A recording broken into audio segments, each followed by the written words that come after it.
We on?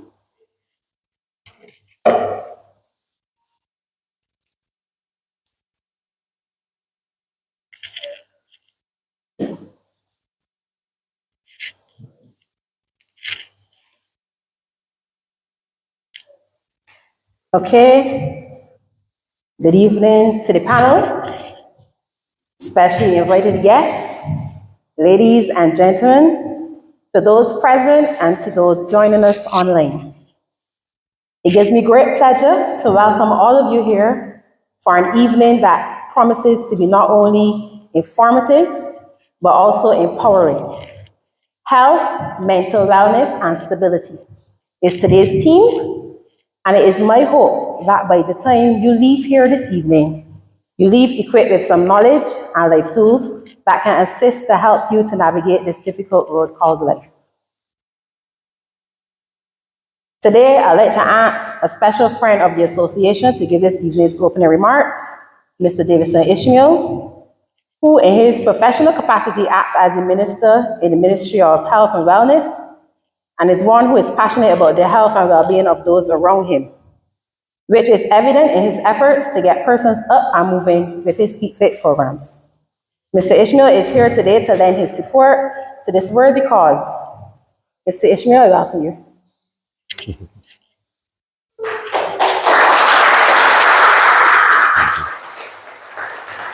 Thank you very much, Lisha, and let me congratulate the association, Katrina and Lisha, for partnering to host what I think will be an informative and impactful event. Let me say good evening as well to all of the esteemed panelists and presenters, and of course, all of you who have joined. I look forward to today's presentation. I'm not a woman, but I still look forward to today's presentation because anything to do with health and well-being, I take a special interest in. I think that this type of event represents what we're trying to do within the Ministry of Health and Wellness, which is to bring healthcare back to a place of primary healthcare focus. And primary is where it starts. A lot of persons focus on tertiary healthcare, which is when you go to the hospital. Something has happened, there's an emergency, you go to the hospital. But within your polyclinics, within your general practitioners, etc., that is where the primary healthcare focus must be. And many years ago, there was a heavy focus on the communities, community nursing, persons working within the space that they live. And that is why events like this concentrated on topics that appeal to some section, whether it be women like today, or men, or children, or the elderly. I think that these are things that we need to return to as a nation. So I'm very supportive of this event. As Lisha would have mentioned, within my own capacity as Member of Parliament in St. Michael North, I do spend a lot of attention trying to take care of the whole person. And one of the activities is the St. Michael North Community Wellness Program, where we host, we can't do it all year round because I find that when you get to July, people tend to get very distracted with crop over. And people are more interested in jumping than they are in terms of keeping fit. So if from January to about June of each year, I'm able to get people to come out on Saturdays and to work out as a community.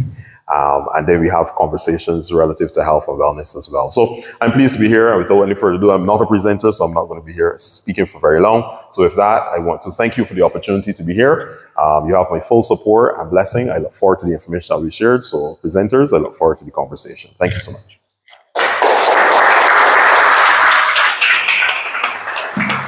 Thank you, Mr. Ishmael.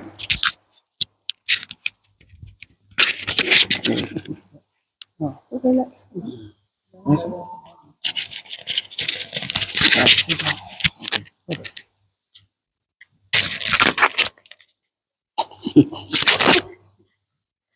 Right, okay, so before I move on, let me tell you a bit about myself. My name is Lisha Leach. I hold a bachelor's in sociology and psychology from the University of the West Indies. I also hold a master's in business administration from the University of South Wales. And I am currently studying for a master's in international business management at the University of East London. I'm currently a compliance officer at the Compliance Unit, Anti-Money Laundering Authority, and I am a trained HIV/AIDS peer educator, a trained mentor with discipline counseling, a mother, a hairdresser, a graphics creator, and most importantly, I'm a child of the King.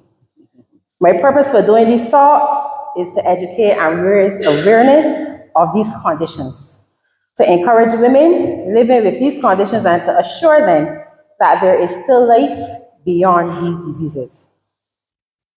Our first speaker for today is Dr. Bayo, a specialist OBGYN. I have known Dr. Bayo in a professional capacity for some 19 years, as he was my gynecologist at the QEH throughout my pregnancy with my daughter. After having my daughter, I developed a huge ovarian cyst that required surgery and was at that time diagnosed with endometriosis. This would lead to me having regular hospital visits under the watchful eyes of Dr. Bayo and his team. Fast forward to December 2022, I once again had to seek medical assistance from Dr. Bayo, who then on January 5th, 2023, performed a major and life-changing surgery on me to remove my uterus, cervix, and ovary, as endometriosis, PCOS, and adenomyosis had done a number on my reproductive organs. I am eternally grateful to you, Dr. Bayo, for giving me the chance to live a life greatly diminished of pain. They say life begins at 40, but mine began at 41. So Dr. Bayo will be presenting to you on the topic of gynecological conditions. So ladies and gentlemen, our first speaker, Dr. Bayo. Thank you very much. Thank you, thank you, thank you. Good evening to everybody. For those of you who are just meeting me, I'm only once. It's Ogumbi. It's not spelled the way it sounds. That's all I will say. I've been a gynecologist now for more than 25 years and a doctor for 35 years. It doesn't look so, but I've been around for a while. I have a short time, so I'm going to pick only 3 topics to talk about. I'm going to spend some time on endometriosis, and then its sibling called adenomyosis, and I'm going to speak a little bit on polycystic ovary. I don't want to use the word syndrome because that's a classic definition. We will speak about that when we get there. I need somebody to keep me on time because I'm quite passionate about these topics and I might just go over. Endometriosis. I'm trying to open. Keep talking, I can go get it. Right, okay. They're trying to get the slide. Now, endometriosis is a peculiar disease. It's a peculiar condition. I prefer to call it a disease because that's what it is. It makes life unbearable. And nowadays, we're beginning to see it earlier, much earlier. The earliest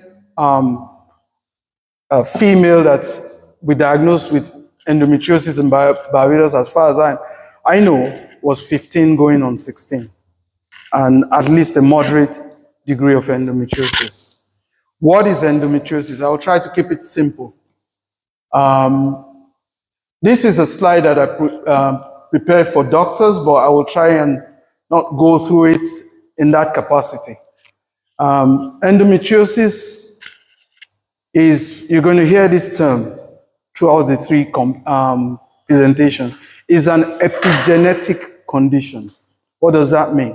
You have your genetic makeup from your dad and your mom, and because of various insults from the environment, especially diet, it causes your genes to send several different or noxious signals to different organs of your body, and the body now tries to counteract that, creates several diseases. All the 3 things I'm going to be talking about today are epigenetic in nature.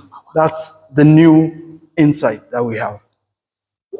Now, endometriosis essentially, you see, the lining of the womb that sheds every month that a woman has a period with is found somewhere else in the body. I think this slide will probably be useful, yeah, if you just follow that. As you can see, it can be found, these are places that it has been identified in. So you have the lining of the womb, which a woman sheds during the period, found in different tissues throughout the body, from the brain to the toes. Since this slide is being found in the big toes and so many other places. So if you imagine that you're bleeding and the bleeding is contained in a dead space, it's not a potential space that can expand, it's a place that you shouldn't have any fluid or any other content in. So when you bleed into that space, it stretches the organ or the tissue, which then impinges on the nerves and causes tremendous pain. The pain of endometriosis is perhaps the most significant early sign. The pain of endometriosis has a classical presentation. It's premenstrual. It comes on before the menstruation because this external lining, as it were, is like the normal lining, but it's slightly defective. So it bleeds earlier before the period is due. So you have the pain, and if it's lining in the free space in the belly, where all the other organs are, it irritates that area. We call it the peritoneum. And that irritation causes inflammation. The inflammation stimulates the nerves, and then you have pain. And the way the body tries to cure that is to form scar, fibrous tissue. So this scarification, if it occurs over the nerve ending, actually then starts giving you endless pain. So it's not only period-related pain. As it goes on, it becomes continuous pain. There is no other organic condition known to medicine, as far as I know, that is associated with anxiety like endometriosis. Anxiety and depression. I mean clinical depression. When I was training in England, we had a clinic specifically for endometriosis, and we had psychologists and psychiatrists with us. Actually, one of my senior colleagues was threatened because a woman felt she wasn't being listened to, and during the anxiety that she had, she actually flew off the handle. You can't blame her because it's something that really disrupts the life. It affects the ability to earn, and if you have a lot of male colleagues that don't understand it, they just think you're making an excuse for your period. So it's a condition that is worth noting. There are 4 categories of endometriosis. I'm going to keep it simple because if we go to depth, I will lose time, okay? There are 4 categories. It's mild, minimal, mild, moderate, and severe. Severe endometriosis is terrible, and most often that woman will not be able to carry a child more than usual. The unique thing about endometriosis, however, is that the symptoms that the woman has does not correlate very well with the stage of endometriosis. So you could have a woman with mild, clinically mild endometriosis with the worst kind of symptom. And you can have a woman like a lady that I remember from my time in Yorkshire, who was actually diagnosed with all the information and the lab tests and so on. It suggested at 23 that she had cancer of the pelvis. And it looked really bad when we went it with a laparoscope to see. So we had to bring in a lot of specialists to kind of deliberate. They said, well, she's young, clear out everything. Means remove the ovaries, remove the uterus, and so on. You know what? When the pathologists analyzed it, it was endometriosis. So it can present the same way as certain cancers. It's a terrible disease. I mean, I wouldn't wish it on anybody near or far. The best way to manage endometriosis, we will talk about the diagnosis just now, is a multidisciplinary team approach.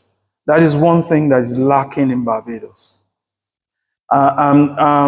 We tried it in QH, not because people are unwilling, but because it seems like there's overwork in different departments, so our times don't tend to coalesce, and you can't really get a unique time for everybody to come together and treat a patient. Because a person could have pain from endometriosis, but their primary symptom might be suicidal ideation from the chronic pain. So you have to deal with that first before you get to the disease entity in its own. The other thing about endometriosis is that it presents like other conditions, for example, irritable bowel syndrome. Some of us might have heard that. And some other connective tissue diseases, like Crohn's disease and so on. But endometriosis can actually initiate those diseases on its own. So even though it seems like that is the disease, what I'm saying, in other words, is if you have somebody, a female of reproductive age with irritable bowel disease, you should be looking for endometriosis also, because it can initiate it. They are related. Various forms of chronic muscular pains, like myalgia and so on, that people see different doctors for arthritis doctors, is actually because of a secondary effect of endometriosis. I have a 25-year-old that I'm co-managing with a specialist in connective tissue disorders who has a secondary effect because of her endometriosis. And it's affecting her ability to work, to go out to work, to do, simple tasks around the place. So it is a disease, and it's getting a bit more common than we used to know.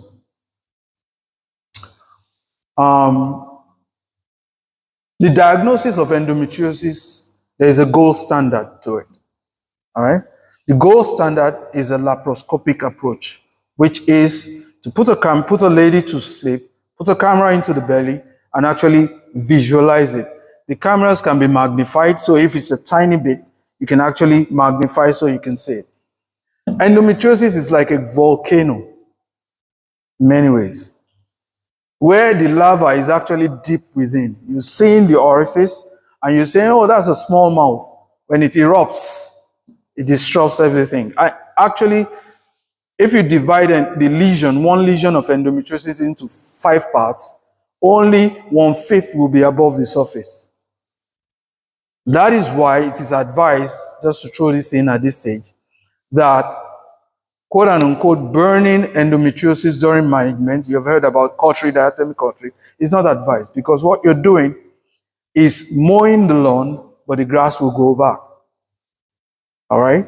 And in some people, it grows back faster than you think. You do your diatomic cautery now, and by the time they see you in 2 weeks' time, the pain is far worse, because they will have a lot of adhesions. Specific organs that are important to mention about endometriosis: the ovary. Endometriosis is actually being found de novo. What that means is it's not anywhere else but in the ovary. This is why we have different theories. Nobody really knows the exact cause of endometriosis, how it evolves. But you can have ovarian endometriosis and not have it anywhere else.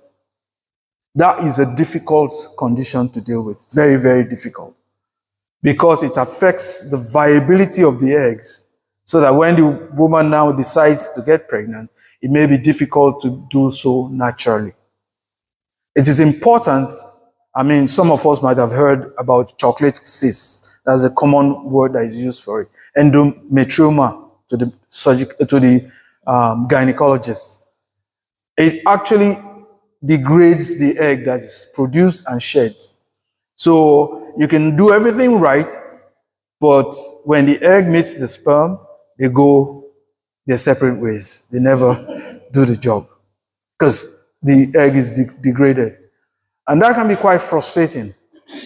When an endometrioma is developed, you are either a moderate or a severe classification automatically, because that just upgrades everything else.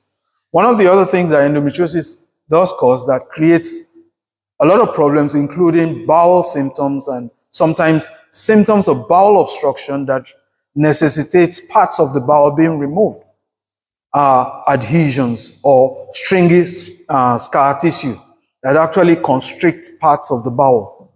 So digested food cannot go through. So you have an obstruction similar to what a cancer will do. And as I said earlier, quite often the diagnosis of cancer is made. It is, and it could be diagnosed as bowel cancer. Is when the surgeons go in to do their surgery, they will see things in the pelvis and call us in during the surgery, and we will see that actually the primary condition is endometriosis, not the obstruction. All right.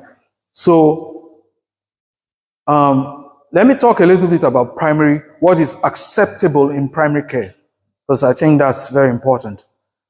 Endometriosis can be suspected if the symptoms present themselves. The pain that I described to you that starts premenstrually actually has a term that we use. We call it crescendo pain. You know, those of you that are into music, you know the crescendo in your harmonics or whatever you call it. It starts like that, like typically 2 to 3 days before the period started, and then reaches its highest bit about the 3rd day of menstrual bleed. It's typical, very typical. And if that is presenting, especially in a teenager, you can mediate or ameliorate the condition by placing the lady on non-steroidal anti-inflammatories like your Aleve, your Advil, Voltaren, ibuprofen, such like that, as long as they're not allergic to it and they don't have any contraindications to those. That is actually not just a painkiller, it's anti-inflammatory. So the actual reason why the pain comes on and all the side effects and complications of endometriosis can be diminished or held at bay. But once you make a diagnosis of endometriosis in a general setting, you have to send them to a specialist. It's very, very important. I cannot overemphasize that, because there is a lot of planning that goes into managing this lady throughout our reproductive career. There are lots of things to be considered. And unfortunately, we don't have very good follow-up here in Barbados. It's one thing that I would want to see, and that is if for some reason somebody with chronic conditions drop off the radar, we must have a way of tracing them to find out if they've gone somewhere else and they're receiving care, or they're still in Barbados, but other complications have stepped in and we have not been able to reach them, or they've not been able to come to the clinic. It's very important. I think follow-up care for chronic illness is essential. So once it is diagnosed, the patient must be involved in the management decisions, must be involved. There is no, you cannot impose anything on somebody and tell them you must have this. If you don't have this, this will happen. What I mean by that, if you have, let me give you a case in question. We had a nurse that was 36 years old when she came to us. Her tubes were damaged, actually 35. Her tubes were damaged because of endometriosis. It had involved her ovary, but she was very, very keen to have a baby. Very, very keen. So we dealt with the endometriosis we could see surgically and referred her for fertility treatment. She went through 3 IVF cycles and she never got pregnant. You know, the baby was fertilized, the egg was fertilized outside, baby was developing, put into the womb, But endometriosis, because of its inflammatory complication, can actually make you lose a conception, you know, in that case. So she came back to us and she insisted that she still wanted to try. And we got our psychologist involved, got her to a good place, repaired her tube, and removed all the little endometriosis that were here and there. Lo, at 39 years old, she got pregnant and she got a baby. Spontaneously, she got pregnant not by IVF, after 3 failed IVF. So what I'm saying that is, you don't lose hope, but you must involve the patient in your management. You don't impose things on patient. If there is a management pathline or pathway that is judicious to be administered to a patient, but I am defective in my experience or training, I should involve other colleagues, not impose my limit on that person. All right, that's very important.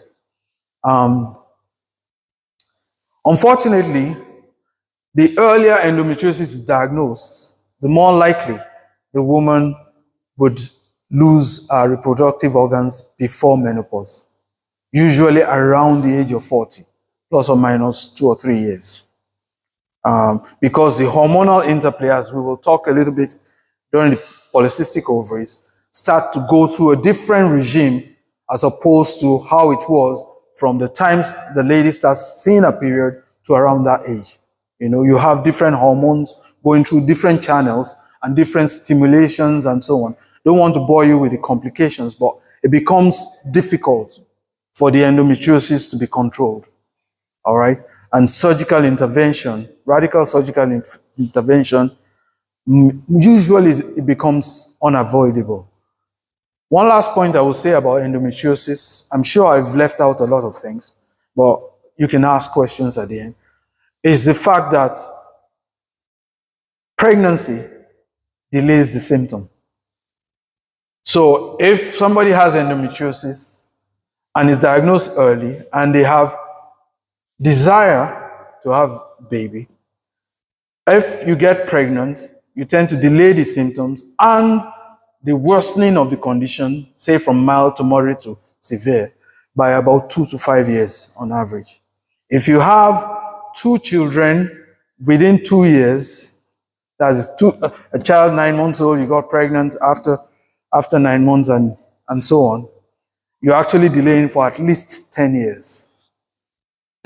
Something to consider. I have a young lady who has endometriosis that I'm trying to convince. She's in a stable relationship, but she said, not me and children. Because it doesn't get easier. That's the fact. That's one of the things I try to communicate early. And everybody is unique. There's no standard way of managing mild or managing this patient or even twins with endometriosis. There's no one way. You have to tailor your management to the individual that you're managing. That's very important. That's why I think GPs, once it's diagnosed, should refer to a gynecologist. Even if they're going to give you a standard regime to follow for maybe 2-3 years until you send them back for another evaluation, they should see a gynecologist. So all these things can be discussed. So I'll stop with endometriosis for now and go to adenomyosis. The reason why I'm dealing with the views are not so good. You see, this is an endometriosis lesion on a specific part of the pelvis, right behind the uterus, called the uterosacral ligament. That causes tremendous amount of pain. If only that is present, you can have enough pain around your period that you will be out of commission for about 7 to 10 days. Nothing will work unless you get injectable IV painkillers, strong painkillers. You know, so it's really a unique disease. It's a modern disease, if I will say so. But I'm very convinced, as research is now showing, I've been convinced about this for a long time. But it's got to do with epigenetic conditions, which is insult on the lady in terms of what the environment you are in, the noxious stimuli, smoke inhalation, and so on, but especially diet. Diet is very important. Okay, let's talk about adenomyosis, if we can find back in. Adenomyosis is actually a sibling of endometriosis. It is a similar condition. And what adenomyosis is the same lining of the womb that's supposed to be on the surface of the inside of the womb and coming out during the menses is actually found in the muscle layer of the womb. The womb has 3 layers. The one that replenishes itself and is shed every month, what we call the endometrium, the myometrium, which is the muscle layer, and the serosal layer, the one that covers it. Those 3 layers is what make up the anatomy of the womb. The glandular part, the parts that secretes and causes all the different nutritional things that you will require. Sorry, very loud.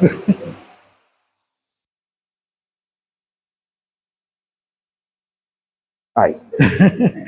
that causes all the nutritional things that is required for early maintenance of pregnancy.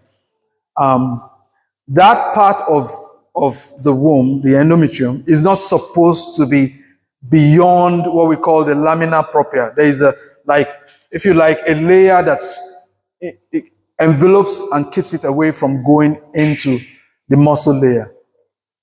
And because of genetic impact and I believe certain inflammatory changes in the women that suffer with adenomyosis, the gland actually then grows into the muscle layer. And what happens is that the duct that allows the bleeding to flow out into the cavity so it can come out, the duct gets blocked because the muscle will contract, see? So the bleeding that you have normally that is supposed to come out will be inside the muscle. It's like having a muscle bruise every month, or if you like, a laceration in your muscle every month, and it's all over. Now, adenomyosis is unique in that once it is established, it is highly, highly difficult for that woman to get pregnant, even with IVF. So adenomyosis early diagnosis is very important in order to control it, not to treat it, not to cure it, control. Because there's only one treatment and one cure, and that is to remove the uterus, which obviously, from what we are talking about, is not desirable for the younger lady, even for most women, because in my practice, we have a resident psychologist that we pay for out of our own pocket, because we realize, because we specialize in endometriosis, adenomyosis, and polycystic ovaries, those kind of things, and uterine fibroids. But it is highly important to make a diagnosis early. What's the way to diagnose endometriosis? Ultrasound is the best way. The gold standard is unacceptable for most, even us clinicians, which is actually to biopsy the uterus. That's a difficult thing to do. It is highly dangerous and it can cause a lot of side effects and complications. So if you know what you're looking for on ultrasound, you can make a diagnosis of endometriosis on adenomyosis on ultrasound.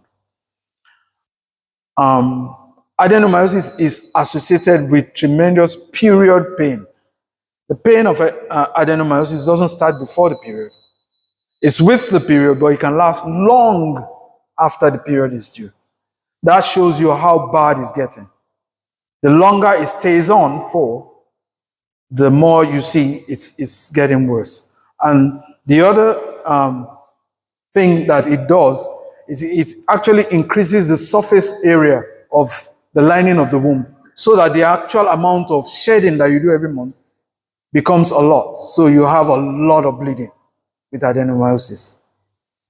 I know of a patient that bled My first contact with it bled from a normal hemoglobin of about 11.5 down to 3, which is like life-threatening amount of bleed in one period, one cycle.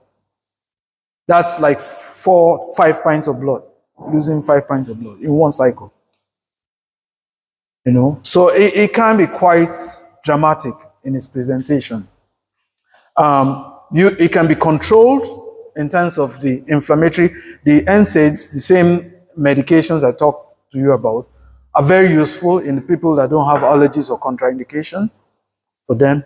One thing that we have found very, very useful in early to moderate adenomyosis is what we call Mirena, the intrauterine contraceptive device. Even though it was brought into the market as a contraceptive device, but we found it useful in both endometriosis, less so, but especially in adenomyosis.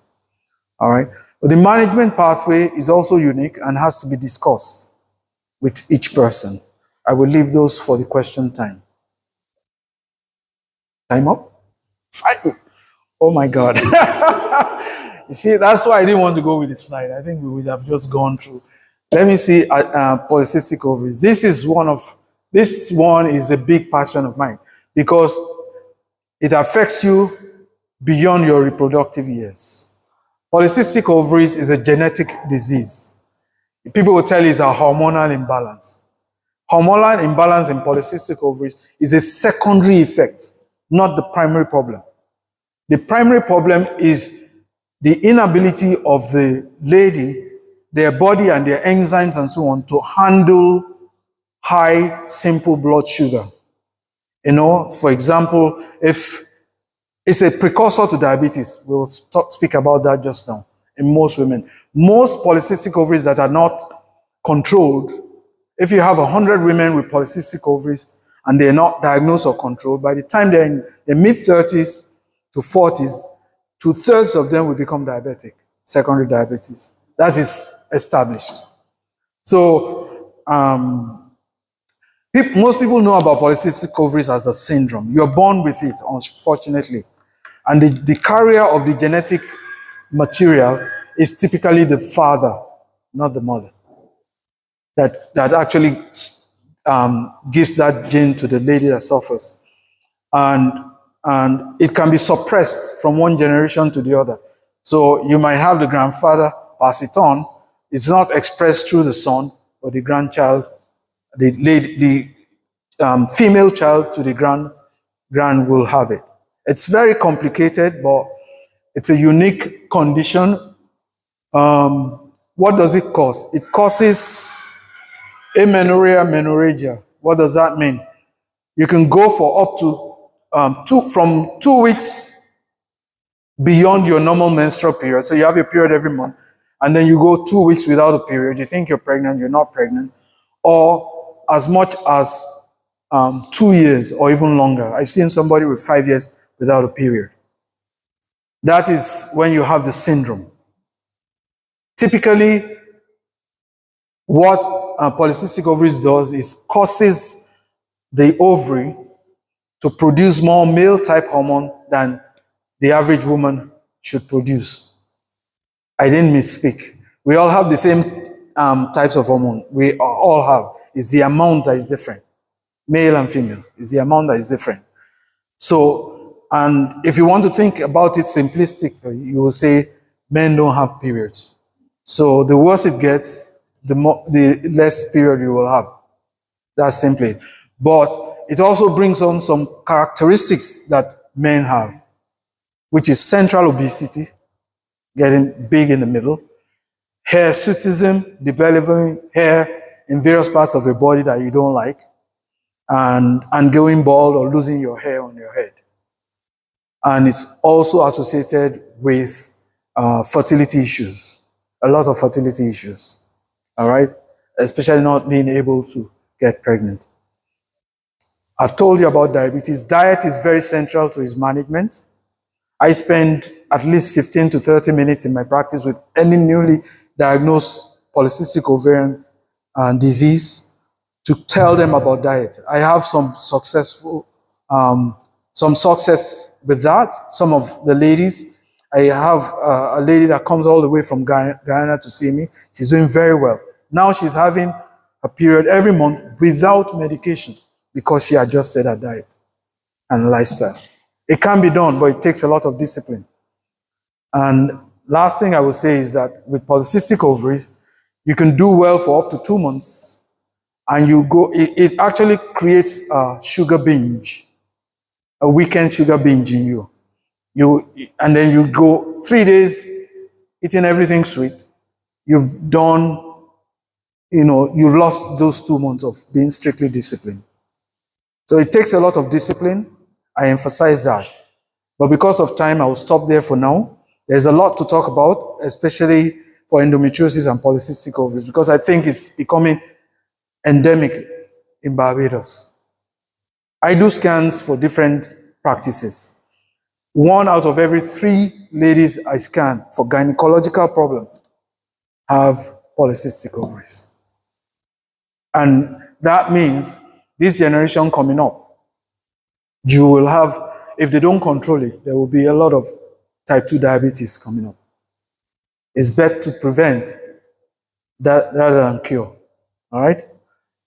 Because when you talk about pharmaceuticals, they prefer for us to tee you along, give you your insulin when you need it, give you your metformin when you need it, because you will come back and get more.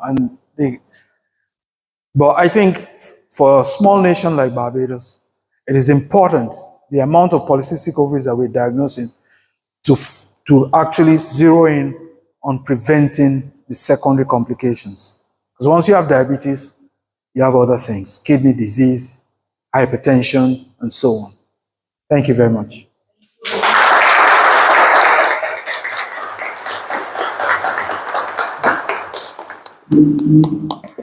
Thank you. We can never get enough sleep.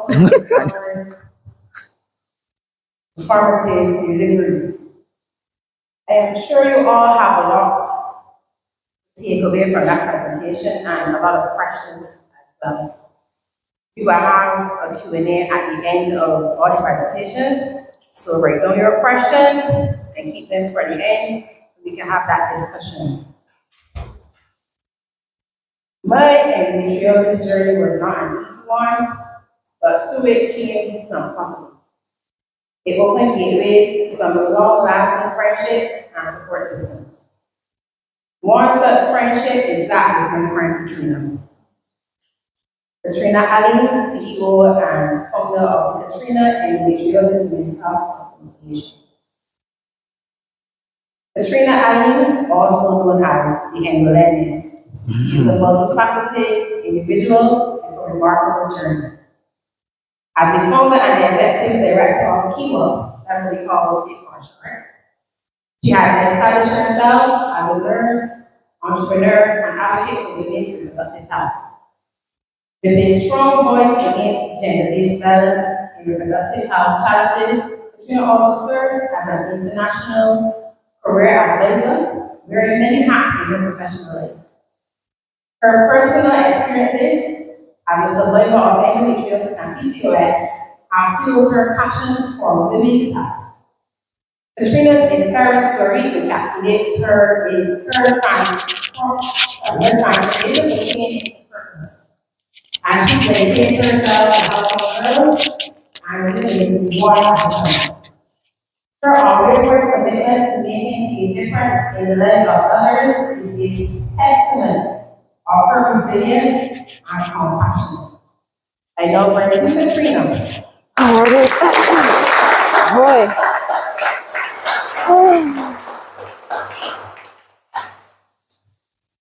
Good evening, ladies and gentlemen. So yes, I'm the Endolioness. I guess that name was given to me by myself on my journey with endometriosis. I was diagnosed with endometriosis in 2012 after having bad periods from the age of 13 years old. So it took me 20 years to find out that I had endometriosis after going to doctor after doctor. Obviously, because it's not seen with the naked eye on ultrasound. By the time you get to the doctor and he do the ultrasound, is oh, nothing is wrong, everything is good, so you can go home. Take 2 Panadols or 2 ibuprofen and you'll be good to go. Next month, back at the doctor again. So while I was at the Ministry of Health in a different capacity, I went to work and was in unbearable pain. I decided that I'm going to go home, rest up, and see if the pain subsided. That didn't happen. I was actually paralyzed from my waist down. The pain was that bad. I was literally crippled over, could not walk. I was rushed to hospital and was diagnosed with a ruptured ovarian cyst. That was the first misdiagnosis, because as Dr. Bayo would have mentioned, a lot of the symptoms with endometriosis correlates with a lot of other conditions. 6 weeks later, back at the QH again, was treated for a ruptured ovarian cyst, got the treatment, went back home. For my 6 weeks review, I went to QH in a wheelchair, could not walk, could not do anything for myself. At the time, I was under Dr. Chatrani, and he said, when he looked at me, he said, "You're going back home, we're preparing you for emergency surgery. Something is definitely wrong." And I found out I had endometriosis. Even though I was in the medical profession, I have never heard about endometriosis before. So here I am thinking about endometriosis, and after reading out what it was, I was in the hospital bawling for 2 weeks, crying, because I told myself, I actually got to live with this condition for the rest of my life in this pain. Fast forward to the next year, Dr. Chatrani realized that I wasn't supposed to be on his team, and I was under the team of Dr. Bayo. And being under the team of Dr. Bayo changed my whole outlook on endometriosis, because then I started asking a lot of questions, I started researching, and at the time I thought that I was the only person in Barbados with endometriosis. Till then, the hospital visits were so frequent, I started meeting other women with endometriosis. So endometriosis became my second home. Actually, I spent more time in the hospital than I was at home. And one day I said to Dr. Bayo, when he came to rounds, I was in a lot of pain. I said to Dr. Bayo, "Dr. Bayo, there's no association in Barbados for endometriosis, and so many women suffering with endometriosis." And we talked, and I asked him, how can I go about creating an association for endometriosis for women in Barbados? He pointed me in the right direction, and I started to put everything together, get the committee and the trustees and everything put together. And to be honest, that was the best decision I made in my life. And not just for me personally, but for other girls and women who were suffering. Up to now, I still just be up all hours at night, 2, 3 o'clock, talking to women and girls with endometriosis. And the sad thing about it is that you have to make yourself available, because a lot of them talk about suicidal thoughts because the pain is that bad. There's no support system. And for me, sometimes when you go to a doctor to talk about your pain, and I would have experienced that personally, they say, "Oh, the pain can't be that bad." Let me tell you something from personal experience. Endometriosis will make you walk on the car. I'm telling you, the pain is that bad. You can't function, don't care how much medication you take. And the thing about it is that because the pain gets so bad, and then the wait at the hospital is another long process. Time the doctors get to you, the only thing you could do is to make up your mind that you're going to go on the gynecological ward at the hospital. And I would have been admitted as long as 6 weeks in a hospital for pain management, because sometimes you think the pain is getting better, the IV goes down, and you have to wait now to the doctor to come to recite the IV. And sometimes they have so many emergencies going on that you have to start the process all over again. And then you go through so many medications trying to find the right fit for you, because a tramadol might work for Alicia, and Alicia could feel brand new. A tramadol would be like a sweetie to me, because the pain is so bad that sometimes chronic pain, we just call it a cocktail. We probably mix everything. One of every painkiller so that you can get that relief. Because sometimes the pain is so bad, your body get accustomed to the regime of relying on the pain medication, that if you are not strong, you will get addicted. And that's another thing that we need to address too. A lot of chronic pain patients, especially those with gynecological issues, end up being addicted to the opioids because that is the only thing that works. So for me, I had to make up in my mind is that I'm going to take the Panadols and the Advils and stuff like that and let my pain level adjust to my body. So for me, I will only go to the hospital if my pain is at 20, because I done master the 10 phase early o'clock. Because as I say, you don't want to get addicted. So when the association came about, it came about to bring about support, resources for persons who feel alone in the journey. Because sometimes, even though you have a support system, sometimes you feel so alone, especially when people think that endometriosis is a woman disease, but I also say it's a family disease, because the trickle effect and the impact is crucial, especially to relationships. I would have had women who would have gotten beaten by their partners because the partner's saying, oh, you don't want to have sex with me because you're dealing with somebody else. But that's not the case. You just can't. You're in so much pain. And even if you decide that you're going to do that, sometimes when you finish having sexual intercourse, you're in so much pain. You're bleeding. You're uncomfortable. So for me, you have to have a partner who is willing to understand and who's willing to educate themselves, because men don't like to educate themselves about gynecological issues because they say, oh, they're not going to do me, that's a woman thing. But at the end of the day, these are the women that are attached to you in your daily life. And if you don't know how to support, you can't come up with solutions. And it will always be a case where women feel less worthy. And they got some men too that they say, oh, you're very bad. From once you have a gynecological condition, the stigma attached to females. And that is one of the things that makes females don't want to come forward and get help. One, they don't want to talk about the gynecological issue because the fear of what the stigma in society is going to say. And we got to get away from that, because sickness don't pick and choose. Because if women had to choose any of these gynecological conditions, furthermore, when they see you coming with the answer, the face done bend, so you're not even approaching them because they want nothing to do with it. You know, and sometimes you have to be real about situations and how people view persons in society. You know, and for me, I think that, as I say, it has to start with the doctors. It has to start with the support systems. It has to start with you individually, because at the end of the day, you got to be your own advocate. A doctor might say, you might go to a doctor and you don't feel satisfied. Go to another doctor. It's always safe. Find a doctor who's willing to treat you. Form a relationship with your doctor.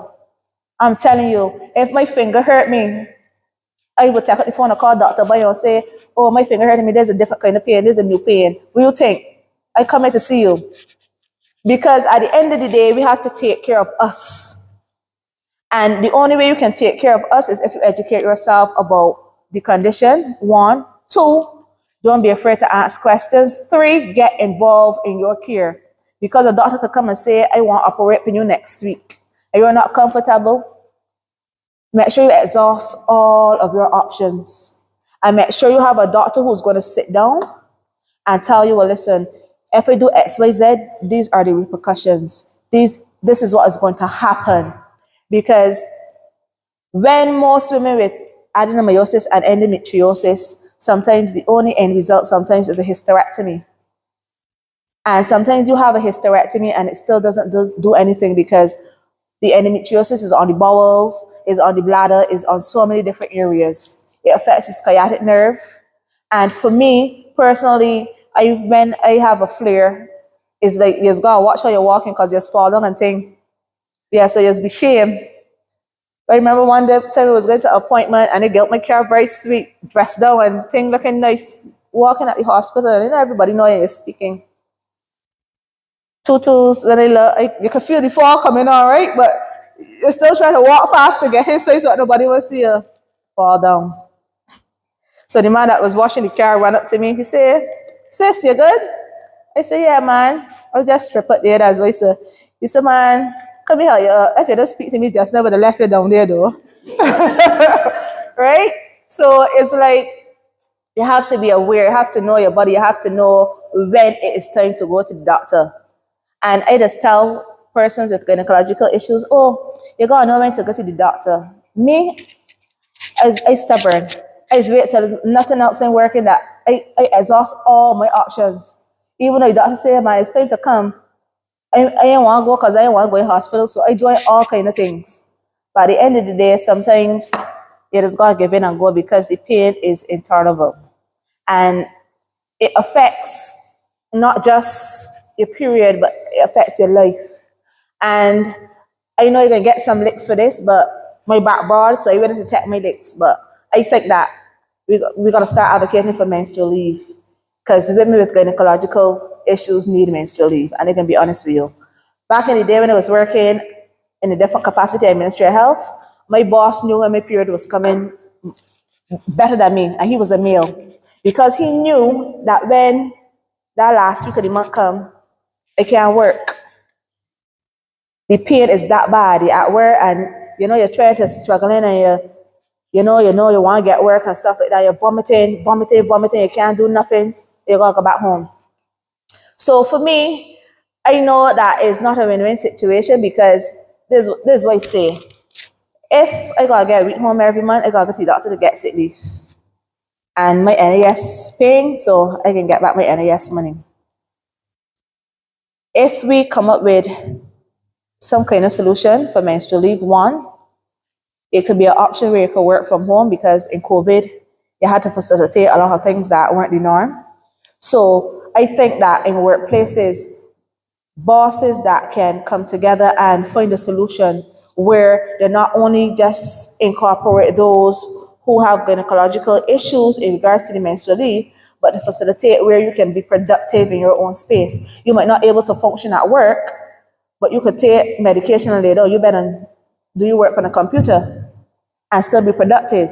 So there are so many different ways that we can incorporate going forward how to manage gynecological conditions. And me and Lisha and a few more, we started going into workplaces educating bosses because at the end of the day, it starts at the top.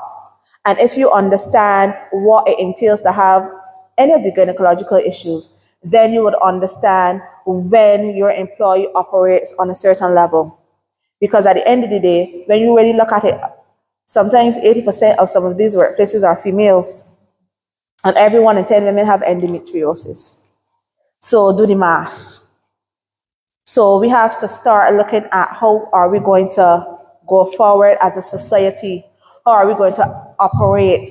We got to start doing more campaigns, more advocacy, more outreach programs, because at the end of the day, a woman might not want to go into a forum where she has to be in a forum like this to ask questions because she might feel intimidated or she might feel, she don't want to touch the business because obviously everybody don't keep certain things.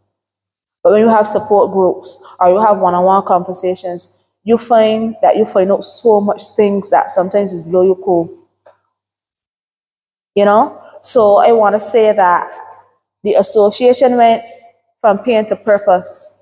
And even though I used to ask God, will you choose me to got this built-in torture chamber that can allow me to function in the capacity that I would like to function. I could be here talking now and the next 2 hours I'm in the hospital for drips because it don't give no warning signals. It's just flare. As bio said, like a volcano, it's just erupt. You know, so at one point I used to say, you know what, I wish I had PCOS. Only because I have both endometriosis and PCOS, and I was saying, you know, I wish I had PCOS and was one of God's favorites where you don't have periods for 6 or 7 months and you just go through life flossing. So, yeah, because whenever my period got come, I was be traumatized. I don't want to hear the word period. Furthermore, looking at the calendar, and before the period start, the week before the period start, I got to start drugging up. Because if you ever make the mistake and lapse, you could guarantee that that's a hospital stay, comfortable. And it got so bad that I used to be in the hospital and in pain. And when you see nighttime, it's like everybody congregating around my bed, everybody talking about the experiences. Or if somebody newly diagnosed and in the hospital by chance at the same time, but you will send them down in the back by me. You will say, go down in the back and talk to so-and-so. Right? And for me, that makes the journey so much smoother for a lot of persons. And I just want to say that the association started in 2016 and is 2024. And the progress that we would have made from then till now has been a tremendous experience for me personally, and not just for my personal journey, but for others who I would have been in contact with and helped. My time going down, so let me touch on the EndoDrive project. So when the association started in 2016, I realized after being hospitalized so often that there were a lot of women who would come into the hospital and don't have the necessities. So they would have soap, they would have napkins, toilet paper, nothing like that. And then if they come in on emergency surgery, you know, they didn't have nothing, they had to wait till the family come and stuff like that. So I started my EndoDrive project where I started donating in 2018 to the gynecological ward at the hospital. So every month I would donate care packages from the association, which encompass everything that you would think about having in the hospital. In 2019, after winning the Endo Hero Award in the States for advocacy and for my scholarship program in the US, I came back and I adopted the gynecological ward officially in 2019 at the QEH hospital. Since then, the EndoDrive project took off and then COVID came. When COVID came, that was the game changer for me and the association, because then what was in-house at the QEH then branched out into the communities across Barbados because of the effect that COVID had on families in Barbados. From COVID up till now, we still have the care package program where we facilitate those persons in the marginalized communities and those who are affected by period poverty. And a lot of people don't talk about period poverty in Barbados. They only talk about poverty because they ain't got the money. But they don't talk about period poverty, and a lot of girls and women suffer with period poverty in Barbados. And when I say suffer with period poverty, persons go to work with their menstrual cycle wearing socks as napkins, washcloths, tissue, whatever they can get their hands on, that is what they use for menstrual necessities. Girls at school, same thing. Toilet paper, school socks, whatever you could think about. Shirts, whatever you could think about, they would use. So last year, Massey Foundation had a grant for $40,000, and they were chosen associations in Barbados for the first time because they did it in the rest of the regions. 5 associations in Barbados that they thought that were doing tremendous work in the community.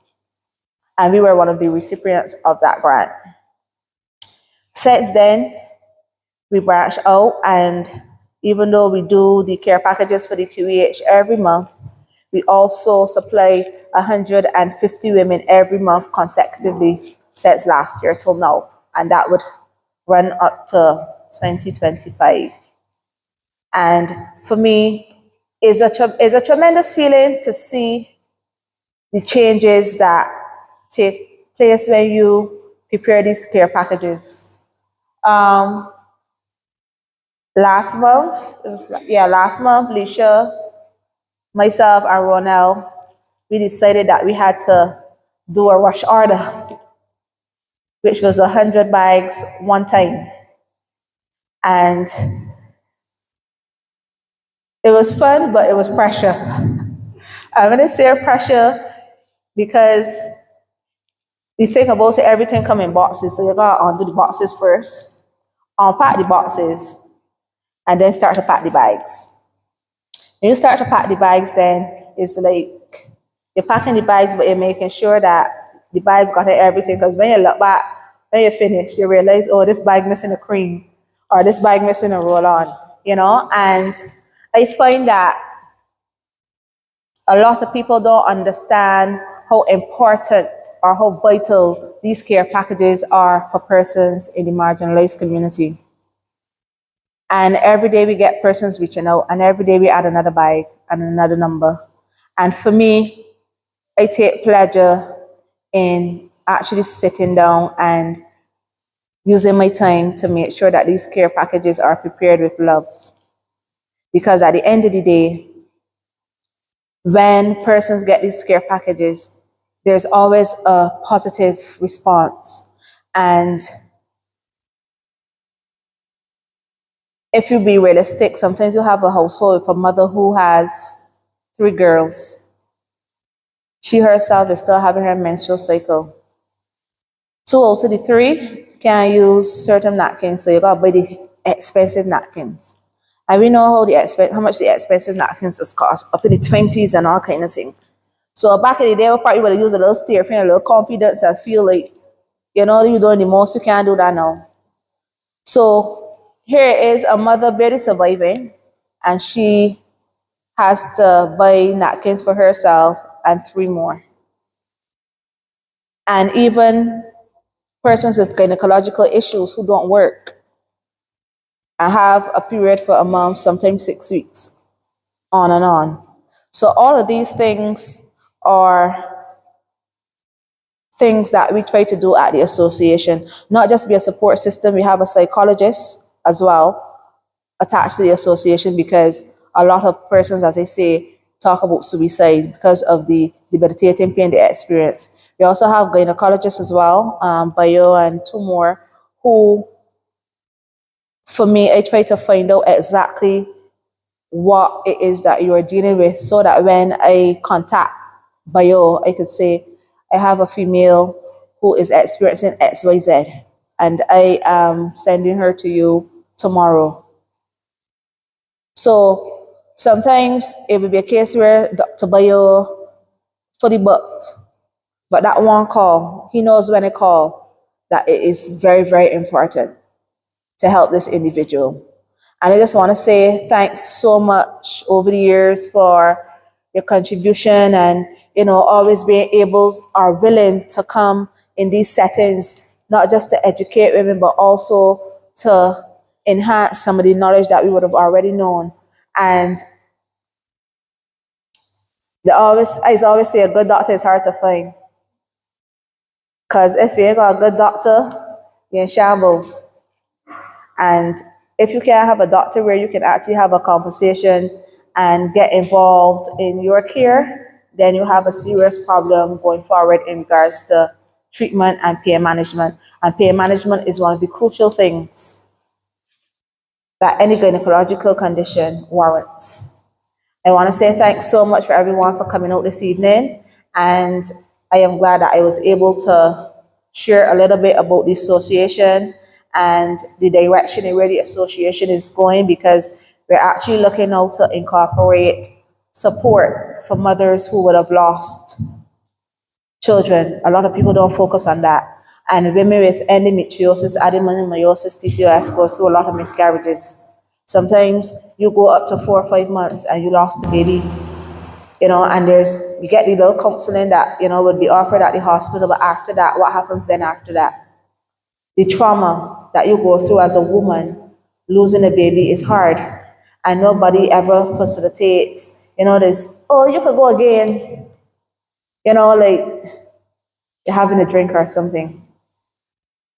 Losing a child is very psychological, and it impacts your mentality on a huge level, especially if it's your first pregnancy or if you were trying to get pregnant for a long time, finally get pregnant, and then you lose a baby. So I think that we need to be more sensitive going forward. Sometimes people will say, oh, well, you're married, you could get pregnant now, you're taking very long to get pregnant. They're very insensitive. They don't know if the person having challenges with a gynecological issue. So I think that going forward, we need to be more sensitive, get educated, get in the know, and always remember it's not just a bad period. Thank you. Thank you, Katrina. By a show of hands, before today, how many people have ever heard about period poverty? Yeah. No, I am actually very pleased with the response because it shows that the word is getting out there, because I've had persons that I've spoken to before, groups, and nobody have heard of period poverty before. They've heard of normal poverty, but they never heard of period poverty. So I'm very pleased to see that the word is getting around. And Katrina really touched a lot of sore spots for me too as well, because I don't really want our fight, sometimes it's hard not to get emotional when you think about what you actually went through to where you are now. The pain is severe. It really does a lot on your mental, and especially if you don't have a supportive partner, it could be a real downhill battle for most women. Have you heard Dr. Bayo say in his presentation, PCOS leads to sufferers gaining weight? Ta-da! Seriously, but when person see you at my size, they generally think that you're sitting down in front of a bowl of food all day, just eating, and every little sweet thing that you see that you want to eat. I actually hate sugar. I do not like sugar. When I use too much sugar, it makes me ill. Like, I physically feel like I can throw up. And my preference is salt. I have a craving for salt. But most persons, like I said, when they see me, they automatically will think I eat a lot. I don't. I'm a very picky eater, and I really don't even like trying new foods. I like sticking to my small little window of chicken and fish and 1 or 2 little starches, but it's very hard for a person that is going through all types of other things that they have to do with persons constantly saying to you, well, you can lose this weight, or how much bigger you can get, or it's very, very taxing on the person that is suffering. PCOS contributes so greatly to my weight gain, and it's very hard for me to lose weight. And mentally is a burden every single time you greet a Bajan. How much big you can get? Please stop doing it. It is not a greeting. It is good afternoon, how are you? Good morning, Alicia, something along the line. Stop doing that to your female counterparts, because you do not know what that person is dealing with. And like Katrina said also, stop asking people when you get children. Some people cannot have children. And when you do that to them, it hurts. We have to learn to be more kind to each other. We need to stop it.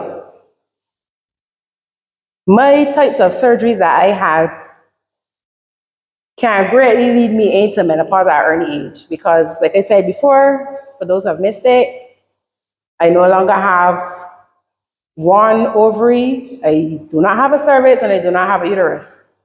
So I am a prime candidate for menopause. And I actually start suffering with a lot of the symptoms. I get the sweats, I'm always tired, I just want to lay down on my bed. Mentally, I am a mess. But you know, usually when people see me, I'm smiling. I always have a smile on my face. Because I don't believe that because I having a bad day, you should have a bad day with me. Quite the opposite. I want you to feel good because I know how bad I feel sometimes inside. I want you to feel good because I don't want nobody feeling like the way I feel sometimes. Feeling good. Right, you know, so when you approach some person after today, those online and those here, please greet them with sensitivity. Don't ask them about the weight. Don't ask them when next to getting children. Don't do none of that.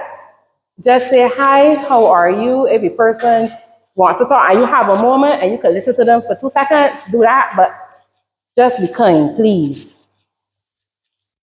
My next speaker is going to come and speak just about this, menopause, and the effects, and how we can work around it. Her name is Sharon Skeet. We call her Shaz. Shaz is an accountant by profession, turned to a lifestyle of fitness following a health scare. Determined as far as possible not to be dependent on pharmaceuticals, she opted for a healthier way of life. Thus began her weight loss journey in January 2018. This path led her into a new career as a fitness instructor. Shaz went on to lose 95 pounds, using spin as her preferred exercise. Seeing its effectiveness in her own life, she became a certified spin instructor and completed further certificates in weight loss management through the Mad Dog Athletics Inc. Shaz continued to expand her fitness career to be a well-rounded fitness instructor and is certified in the following: fitness nutritionist, professional trainer, group fitness instructor, Kango power instructor, that is the one where you bounce up and down on those little boots, for all who don't know, dance instructor, Kango discovery instructor, and this is for kids ages 6 to 12, a specialist in exercise therapy and menopause wellness. Shaz is dedicated, high energy, and fun. She is a true inspiration for her recycled lifestyle and Kango Club Barbados clients to commit to a healthier lifestyle. Her goal is to inspire through exercise and empower people to be a part of their own rescue. She's also helping me on my journey. Earlier this year, I decided I wanted to start to do something about my issue. So on my own, along with some herbs and other stuff that I read upon, because I'm currently doing a herbalist course, I tried some herbs as opposed to the pharmaceuticals. And Dr. Bayo will attest that he does not really prescribe pharmaceuticals either. For treatment for us, he gives us more natural-based remedies. He prescribes more plant-based things, right? For menopause and those type of stuff. I think you were talking And about the medicinal. Shaz reached out and asked me to join her recycle group. And I was enjoying it until my hand became the issue. But I am still on the eating plan. And since I started with Shaz, I have lost 6 pounds. So that is 20 plus 6, 26 pounds. So we're doing good. So let me welcome Shaz.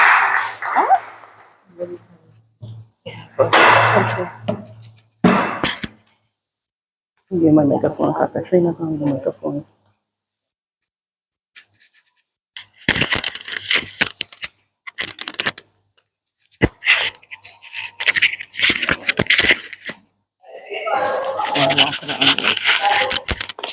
All right, good evening, ladies and gentlemen.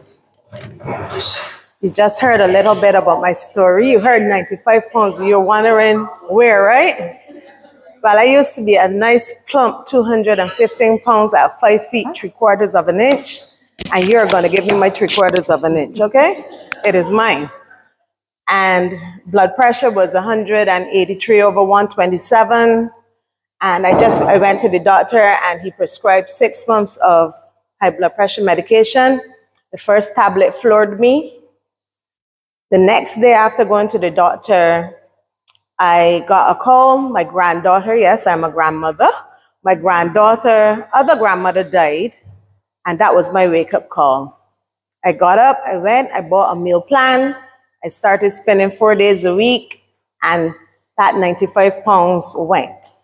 I was sporting a lovely 125, looking all, the muscles, the day and stuff. But in March of this year, I celebrated my 50th birthday. 10 days after that 50th birthday, I went to bed. Got up at 3 o'clock in the morning, vomiting and falling over to my left side. No idea what was going on. None whatsoever. This lasted 1 complete month.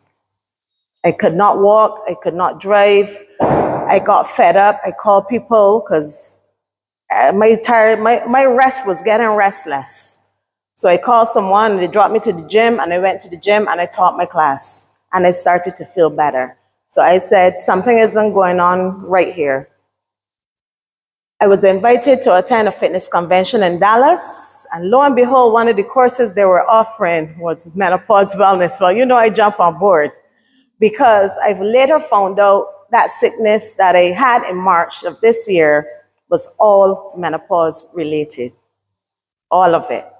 So we're gonna navigate the transition. I don't have any good news for you, whether you're young, this group over here, or whether you're 50 plus. Every woman in this room, as long as you're alive, will experience menopause. I forgot my glasses at home, so I need to look here. Every woman will experience menopause. Better? Okay, right.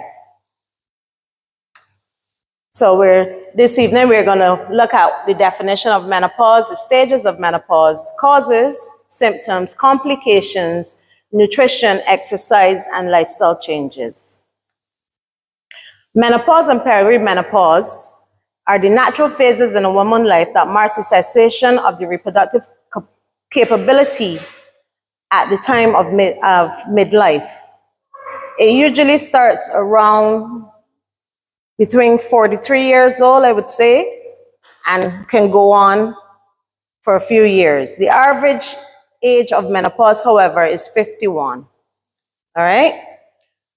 The stages of menopause. Obviously, we have this group over here, and I'm going to refer to this group. I know, Alicia, you want to jump into that group. But you have the pre-menopause, you have perimenopause, you have menopause, and then there's post-menopause. All right? Perimenopause is when the symptoms start to happen. You start to get, the cycle starts to become irregular, or it stops. There are 2 phases to perimenopause.